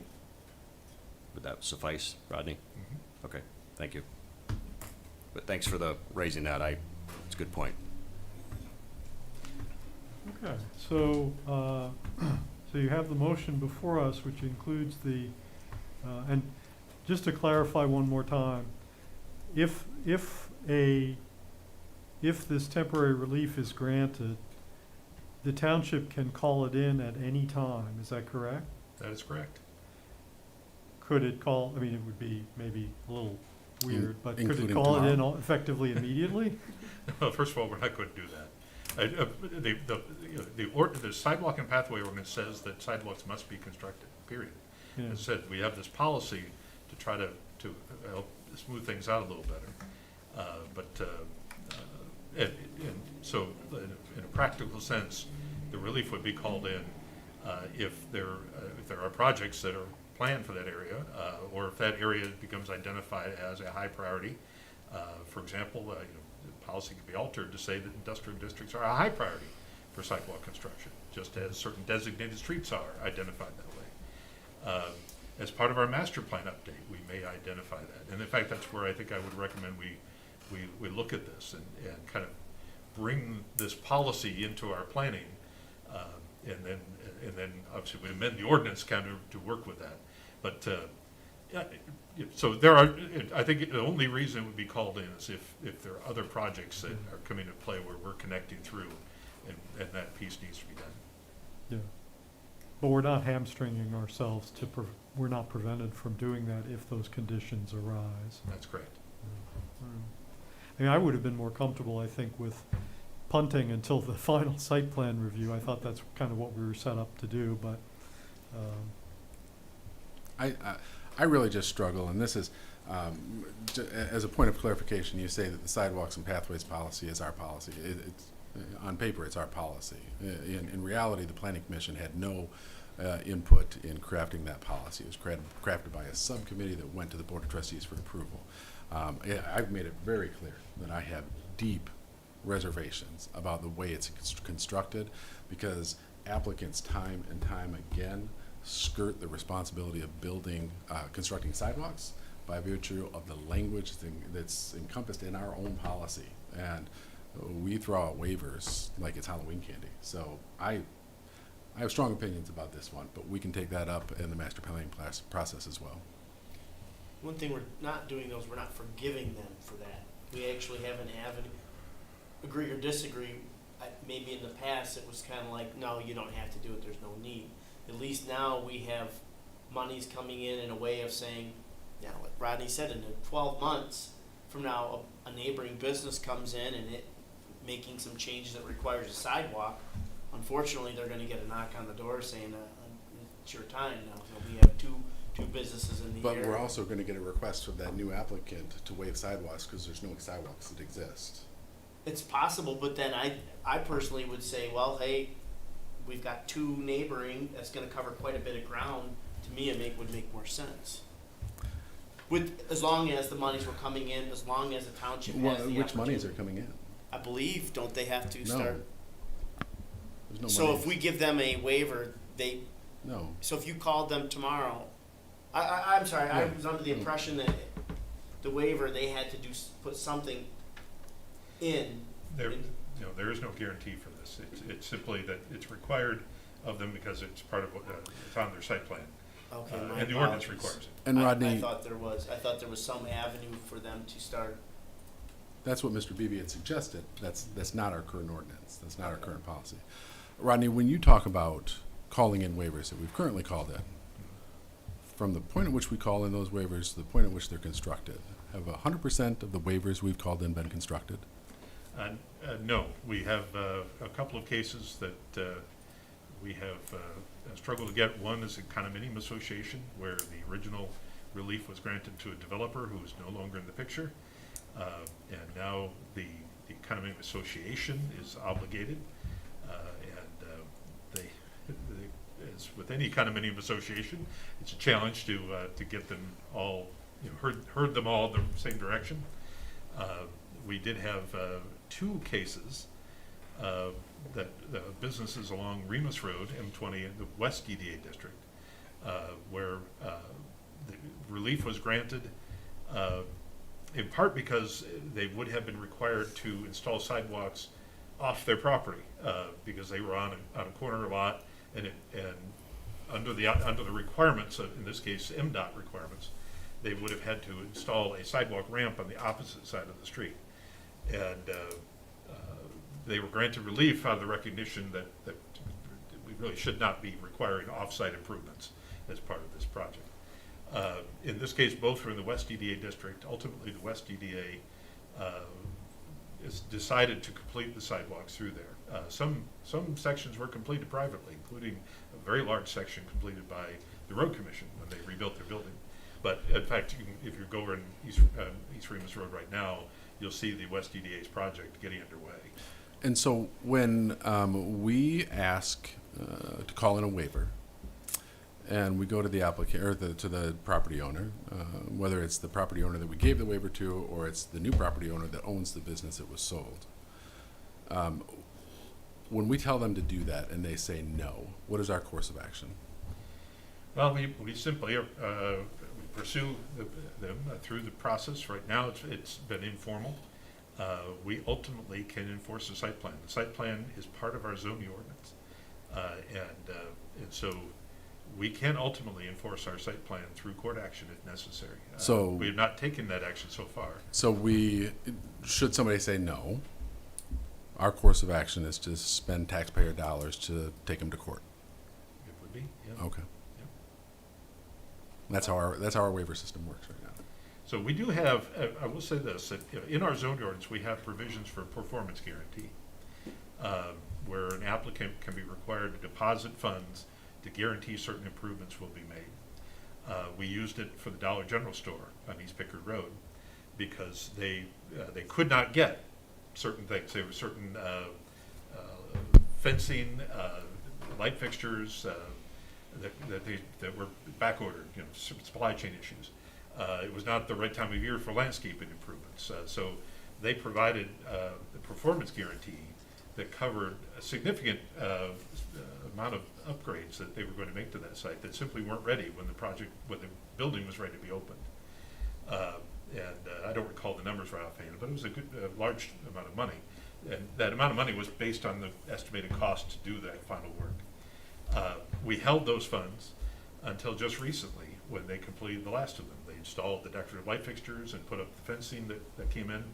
And at that point, then Peter went out, reviewed it, walked the site with the plans and verified everything was there. And then we set the process in motion to return that guarantee.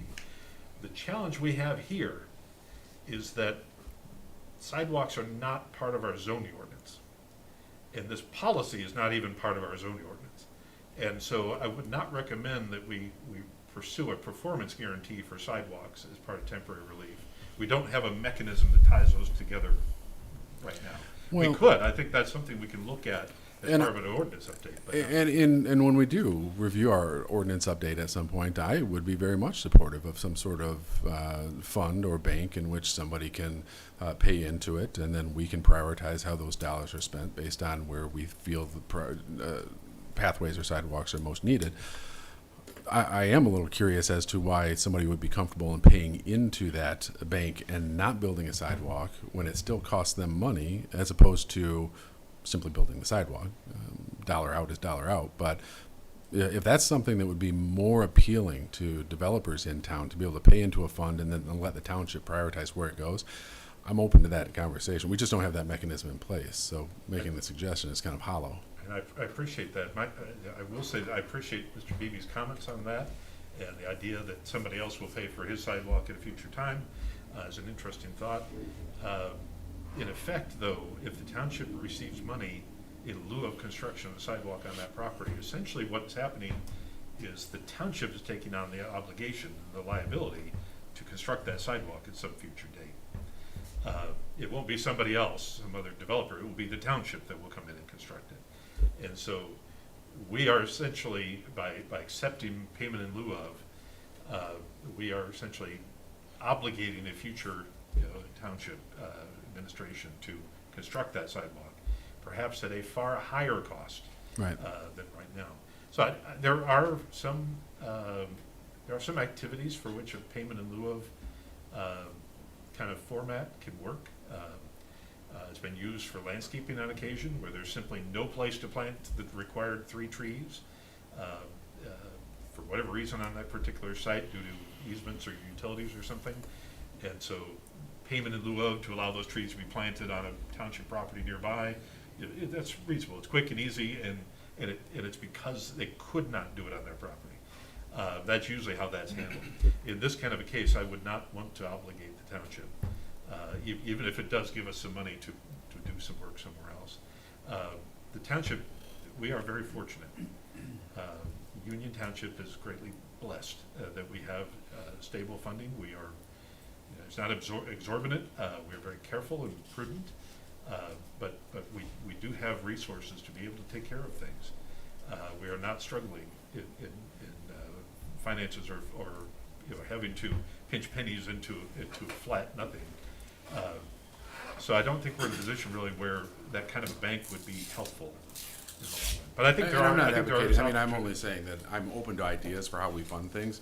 But those are future conversations. And I guess the last point that I would make on this, we can move on. I know we've already amended the motion once, and I'm not suggesting, or I guess I'm not saying that we have to amend the motion again, but I guess what I'm saying is if this was a deliberation that we were having with the final site plan approval, I would be much more interested in hearing about the cost of the project versus the cost of the sidewalk and what ratio of expense that is, than just simply waiving it because somebody has waived it. So I was hoping we could have this deliberation with the final site plan, but if it's going to be on this motion, we'll just vote accordingly. Well, I have a question about that then too. Does the preliminary site plan go along with the final site plan in the records? Or do you need to see that waiver on the final site plan to have it be on the record for zoning? Yes, we will expect the applicant to revise that request to match the So it motion it would if it's appear on the approved. final site plan, okay. Just a comment, I agree with Commissioner Buckley about we probably should be discussing it later, but it's now. And, an observation that I had when I first saw this is that, I appreciate the sidewalk discussions, but I just wonder about encouraging sidewalks in an industrial district with, we already talked about trucks moving in and out. There's other industrial businesses around. Do we really want to encourage pedestrian traffic in an area where you have large trucks with cargo coming in and out constantly? Based on what's in the neighborhood, is it a health, safety, and well-being type of thing? I think the similar question could then be asked if we should put sidewalks along a 5-lane highway, which we have done, and we require that. I understand that. I think Commissioner Buckley's made some good points. I would just hate to see a nice, beautiful sidewalk go in, and before anybody really gets a chance to use it, it kind of deteriorates before another sidewalk comes in, and then who's responsible to repair the existing sidewalk? I'd rather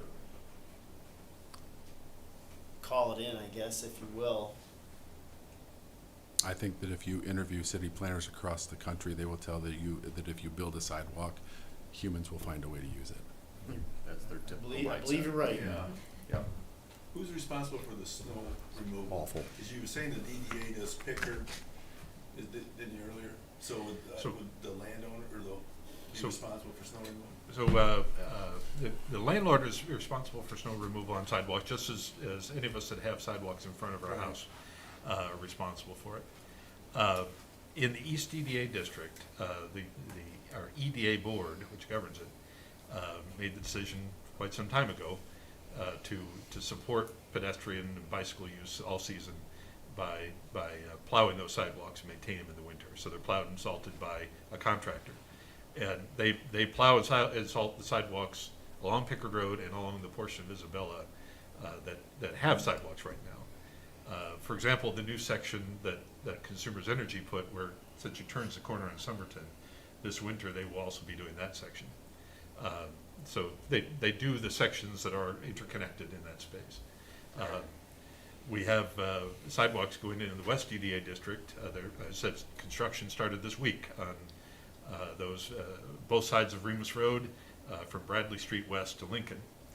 We're going to be having a conversation with the EDA board as part of our 2023 budget about needing to provide budget funds to be able to maintain those sidewalks for the exact same reason. Because it's part of our DDA district, because it's about supporting the businesses and supporting people to make all-season use of those facilities. So in the DDA districts, our EDA board has taken a very proactive approach.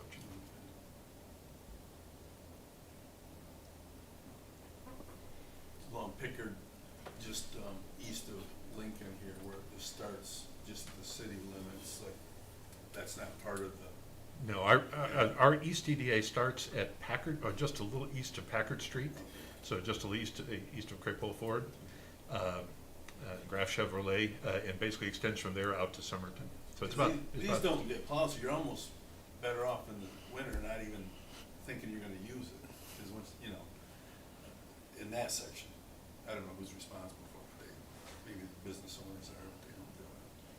Well, a fair chunk actually along Pickard in this area is on city property.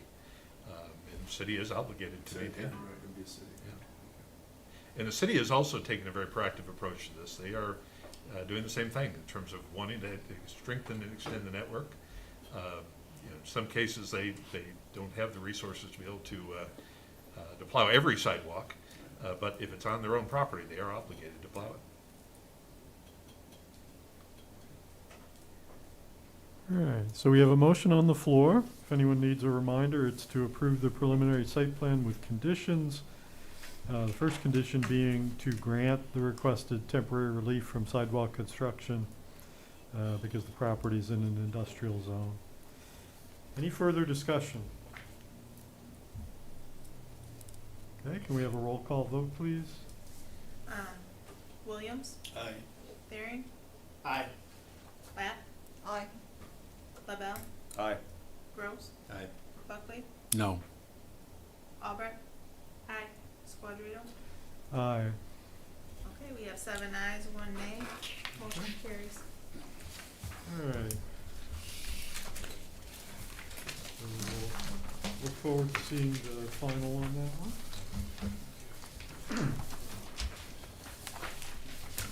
So those were the 3 new business items. We have an other business item, which is the Parks and Recreation Master Plan update. This looks to be the same packet we had from, it's a carryover from what we had last month. So Rodney created a report dated June 14th. It shows you the locations of the existing parks in the township as well as some proposed possible new parks. And since he's working on the Parks and Recreation Master Plan, he'd like some input on what we think about these possible new park sites and so on. So we are decent for time tonight, so we have a little bit of time to have some discussion on this. So hopefully you all had a chance to look at this and are ready to offer some opinion. Anything to add to that? No, nothing at this time. Okay.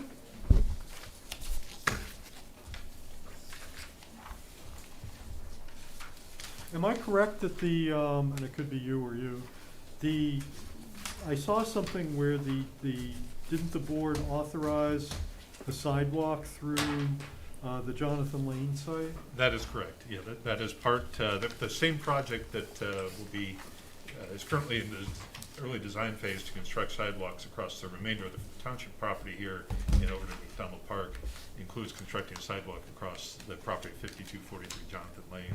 It would connect from K Street to Jonathan Lane. Okay. So it's, as of now, the plan is just to put a sidewalk in. The question would still be, though, whether to develop that property any further, for example, a playground or some other type of neighborhood park. Exactly, yes. Yeah, okay. I think it sounds like a great idea. Because there probably really isn't anything in that immediate area except for the streets themselves for kids to play in.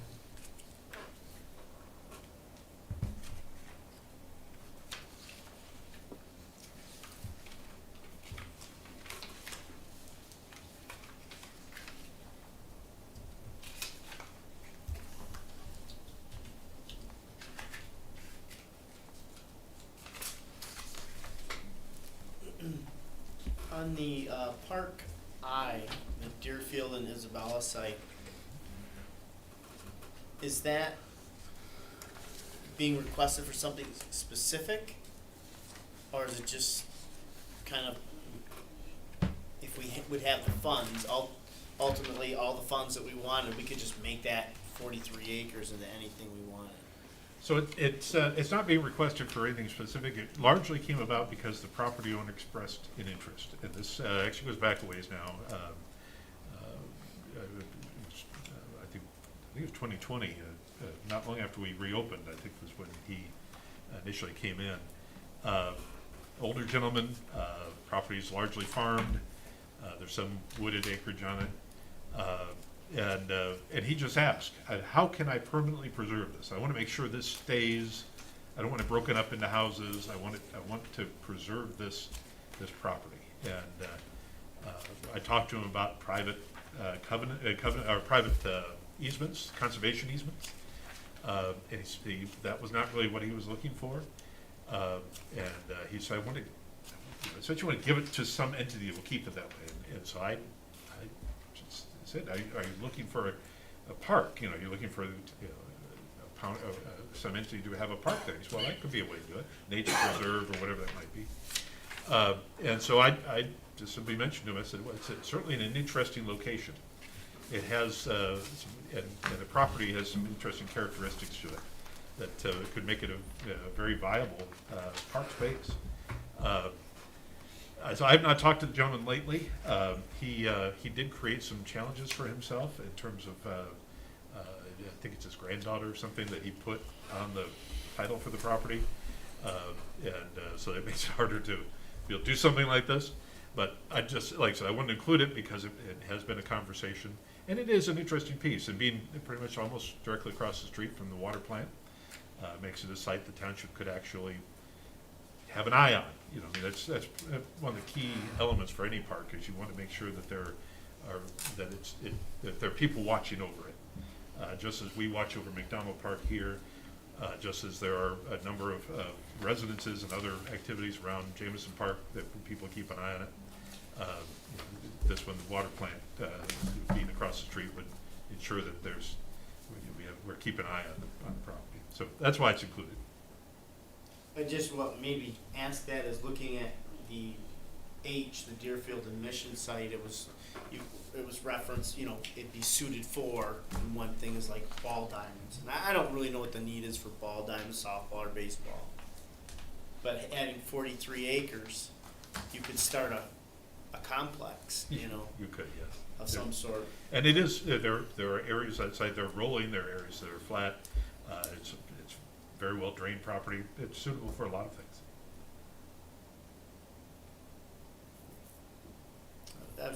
Thank you.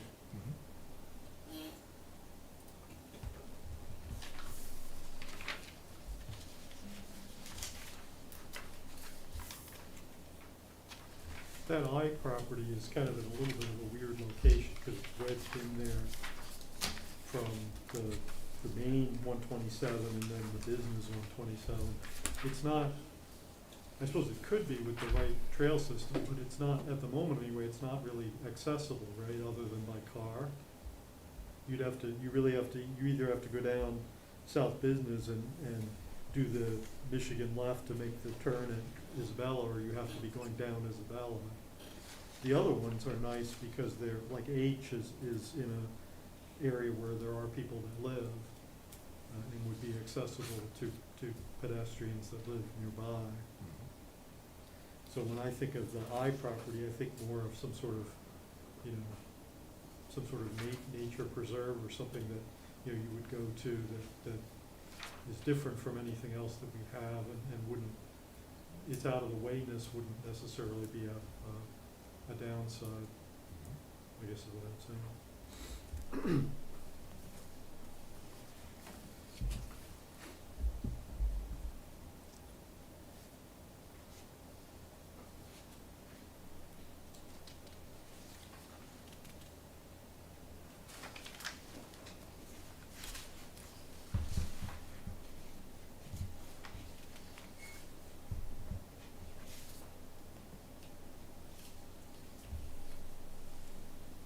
I do like the idea of Deerfield and Mission for the trailhead purposes.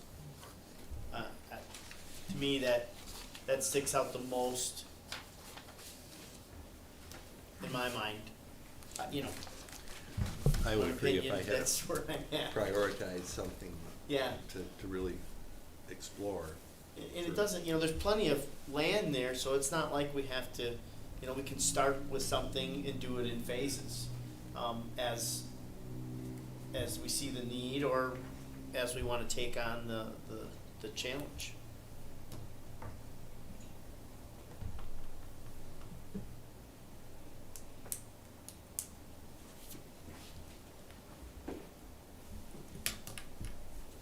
It does provide that park on the south Yeah. side of the township, and the residential, the Yep. residents, the upgrade with the trailer and the student housing. I mean, I think there's some real opportunities for high use.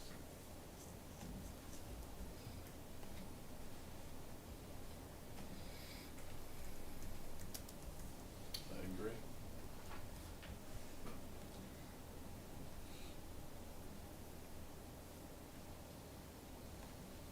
As far as the I property, I think, there's a lot of opportunities and possibilities, but I think, really getting an understanding of whose name is on the deed. Who's the ownership, there's just a lot of things to work through, before you could really put your shoulder to the yoke on it a little bit.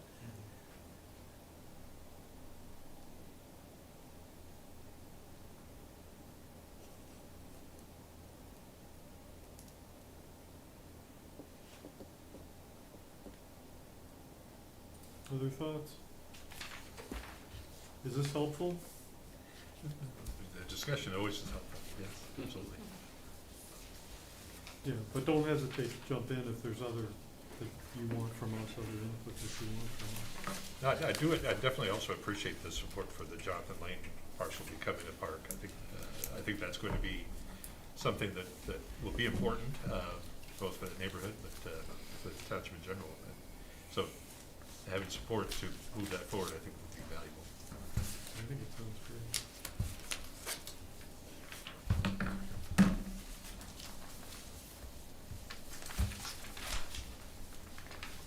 Other discussion on that, I don't wanna cut people off.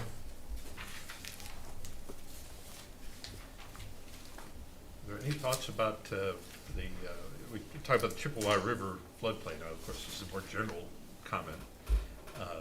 But as in terms of a potential priority for public investment, any thoughts about focusing on creating some public space out of the Chippewa River floodplain that might be able to have some public access, but also be that realm of nature preserve as well. Is that something you're interested in pursuing as part of the Parks and Rec plan? And here, I'm not looking for a yes or no tonight, but just suggesting it might be worth something to look at it and consider. Is that something you would like to make a priority? There, what is the, because you say in your report that much of it, or at least some of it is, under private ownership.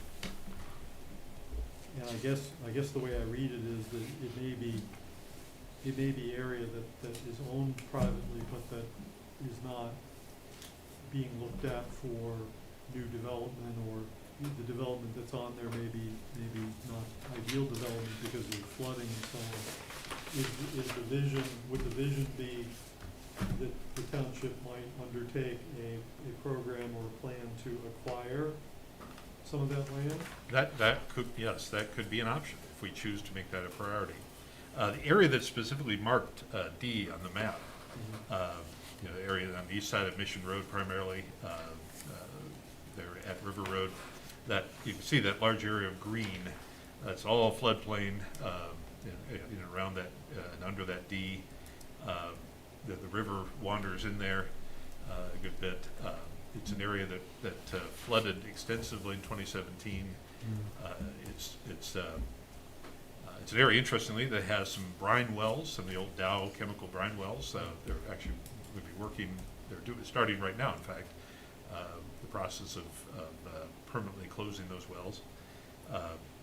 But it's an area that is divided up into multiple lots. Some of them have frontage on Mission, some of them have frontage on River or other, but many of them are landlocked or semi-landlocked parcels.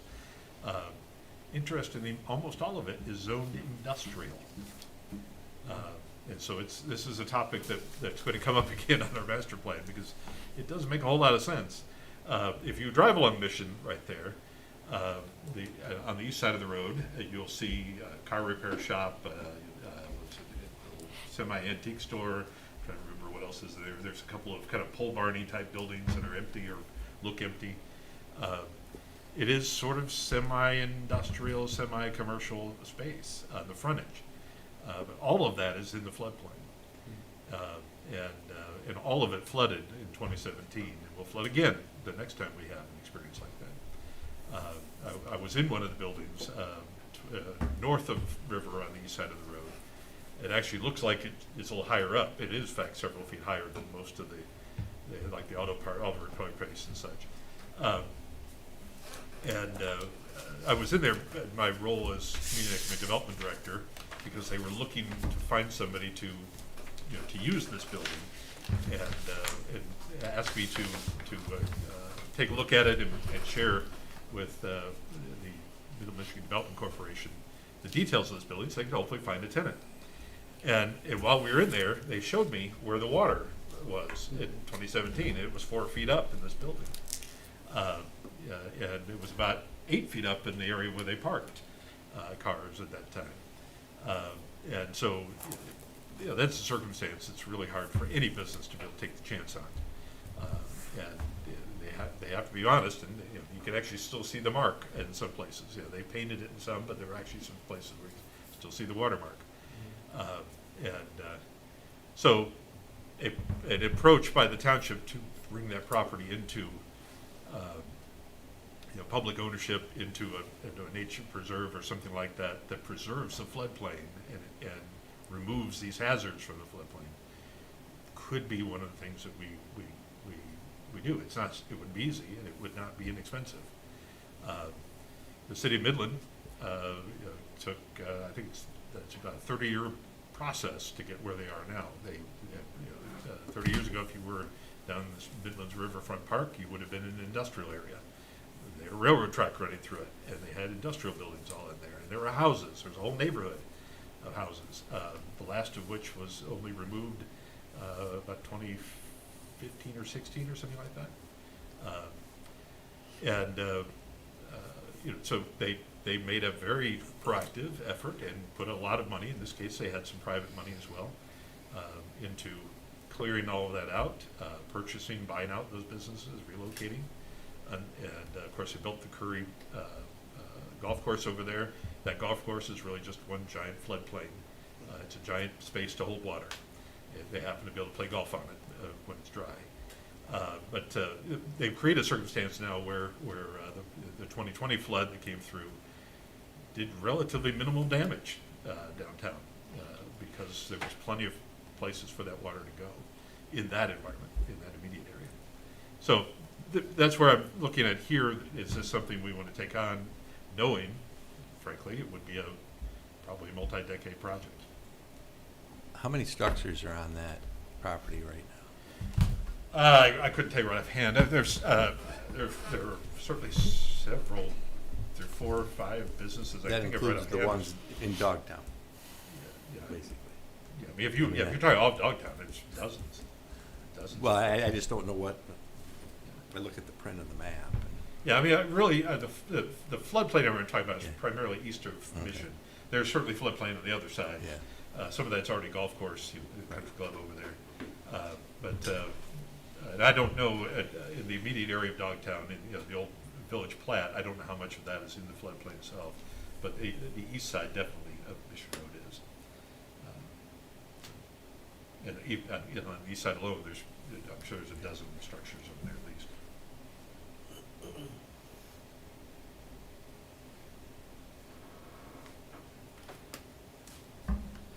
So as I said, it's not something we need to certainly decide on tonight, but it's something to consider. Is this something you would like to include as a priority in a Parks and Rec plan? And maybe it's not. And maybe it's something that becomes a priority in your master plan, for example, and we look at it from that perspective, which we could. Probably would help to go out there and take a look at some of that property. I mean, I've driven by it, but I've never attempted to get in there. And what's the best way to access that area? Well, frankly, it's not easy right now. If you stop off at one of the businesses there, there's certainly you park out front. You can certainly walk and see some of the area behind.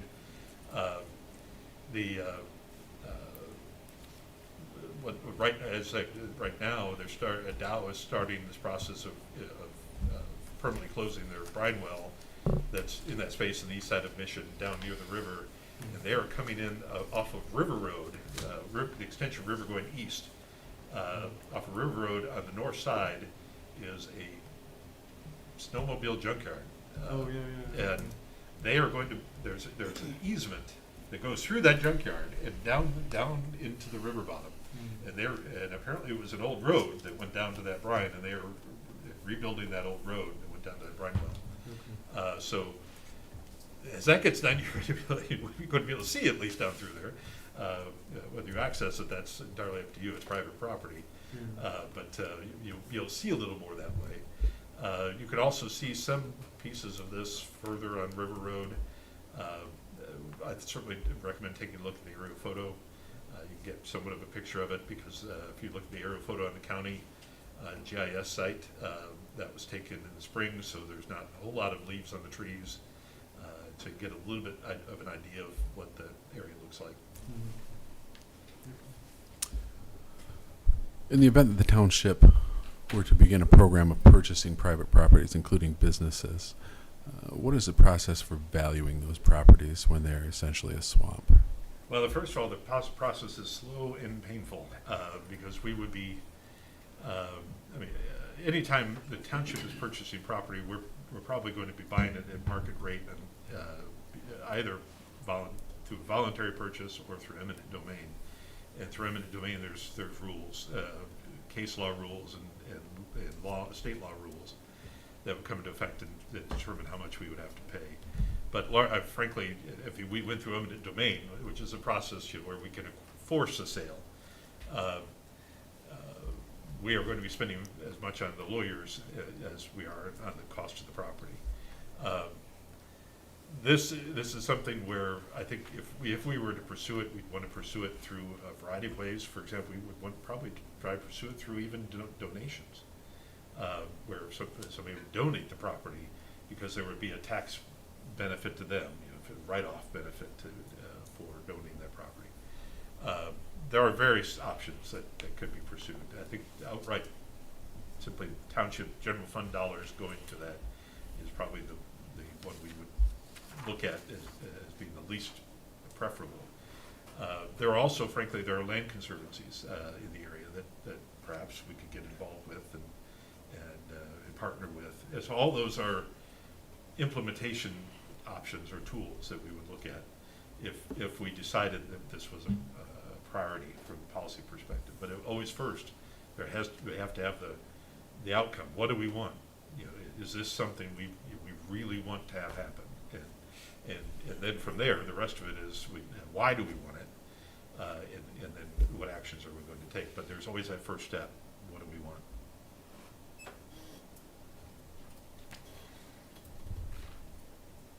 Okay. Any other comments on this topic?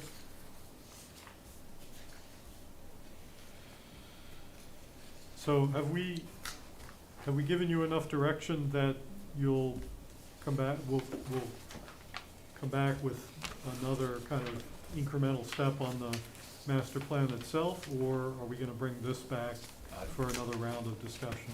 I'm comfortable. We could always bring this up again, but I'm comfortable moving ahead. Okay. All right, that sounds good. So to wrap up the meeting, we've got extended public comment. So anyone who'd like to address the planning commission on any item, whether it's on tonight's agenda or not, welcome to do so at this time. Give us your name and address for the minutes. Limit your comments to 3 minutes, or 5 minutes, I guess, on this one. Extended public comment on any topic, open at 9 o'clock. And our audience has left, so we'll close that back up. Final board comment.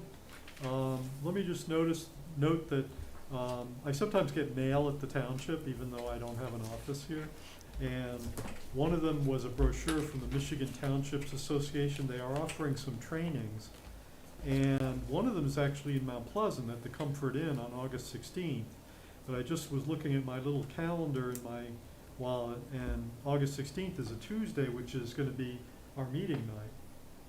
So I guess that I originally thought that it's hot topics in zoning, planning and zoning. So there's August 16th in Mount Pleasant, August 24th in Gaylord, and August 31st in Lawrence, which I don't really know where that is. But the one in Lawrence on the 31st has an online option. So anyway, I just point that out because if you're looking for some plan or training opportunities, there are some coming up. So we, at this point, we don't have any applications in, right, for August. Now, they're not due yet, so it certainly could have some in. We have a couple of things we're kind of expecting. Heirloom Grove, the agritourism final site plan, we're expecting to see. Kind of expecting to see the Den on Broomfield PUD project come back, but as said, that's just sort of penciled in our us. We haven't heard anything from the applicant on either of those. You could, we could schedule a special meeting. So if you would like to take your August meeting to go to that training, which I recommend, those hot topic ones are interesting. There's often a good question and answer period with those. And since it's local, can't beat that. If you would like to do that, you could essentially make a motion tonight to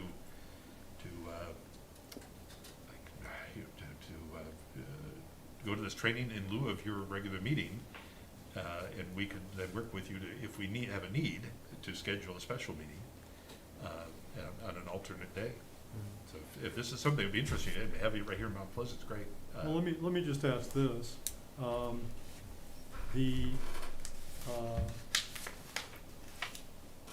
The early bird registration deadline is August 2nd.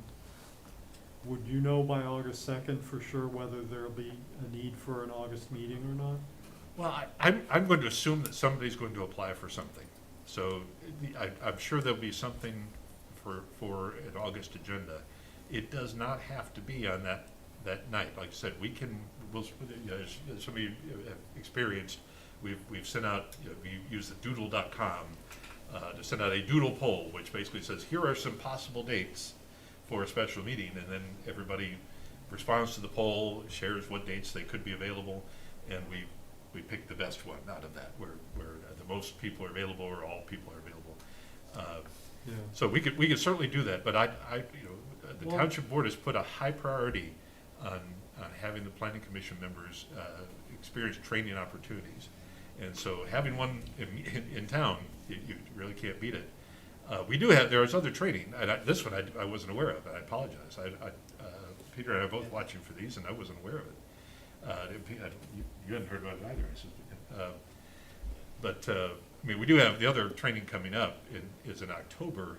The Michigan Association of Planning has their annual conference. It happens to be held this year on Mission Point Resort in Mackinac Island.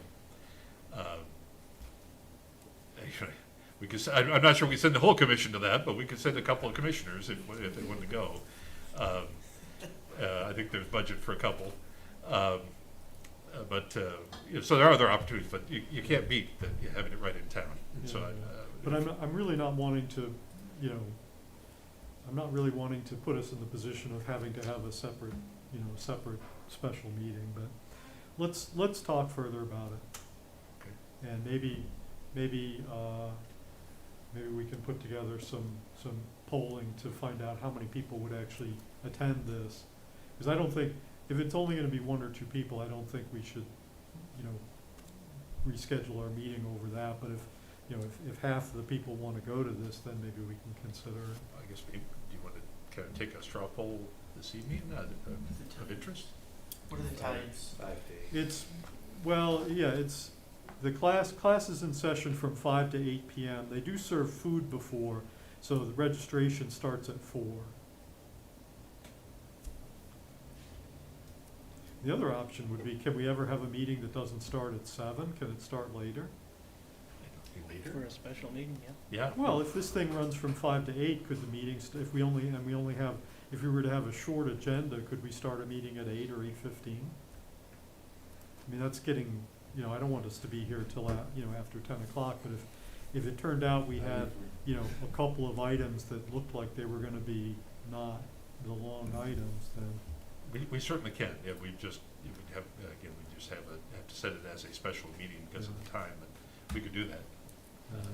Well, I'm not in favor of any later meetings regardless of the reason why. well, let's not make any decisions tonight then. Any other comments from board members? That was an interesting email Peter sent out. Chickens?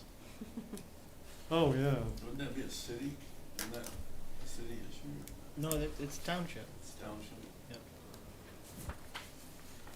You can explain. I mean, basically what they're, as they indicated in their note, we have the one exception where you can have up to the 4 chickens, and it has to be, enclosed in the rear yard, part of some kind of educational opportunity. We have had some people in the township that have taken advantage of that. With this scenario, they're being upfront and honest that it has nothing to do with any kind of educational opportunity, that this is strictly for, for their benefit, for the eggs and the meat. And so, as they identify it as a small, chicken farm, if this property was zoned R1, if it was ag, there would be no problem, there would be no issue. It's zoned R2A, and the parcels, High Street in that area is tricky because on the other side is the city. The side that they're on, it's township property. All the houses to the east and west of them are R2A, so there is no ag property or R1 property anywhere near this area. And so they're looking at, getting some kind of feedback of, would the township, entertain the idea of, would we want to allow some kind of small, agricultural operation, beyond just, 4 chickens for educational opportunities, in our district that's not R1. So we certainly could include this on your next meeting agenda as a discussion item. We'll share a copy of that email and share a copy of the ordinance as it stands. And if you'd like to have a conversation on the topic, please do. Yeah, I would like to know what the background for the zoning was for that, because, I mean, backyard chickens are pretty popular in a lot of communities, and I didn't realize that was, in that particular zoning area, would not be allowed. So it'd be interesting to know what the history of those discussions was in making those decisions.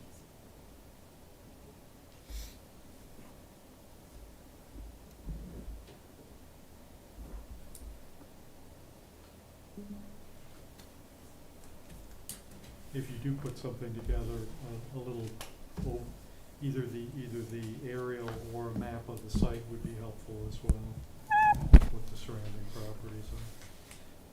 Any other comments? If not, then I think we've completed our agenda for tonight, so we stand in adjournment until either August 16th or a date to be determined. And we'll be in touch about this and any possible rescheduling.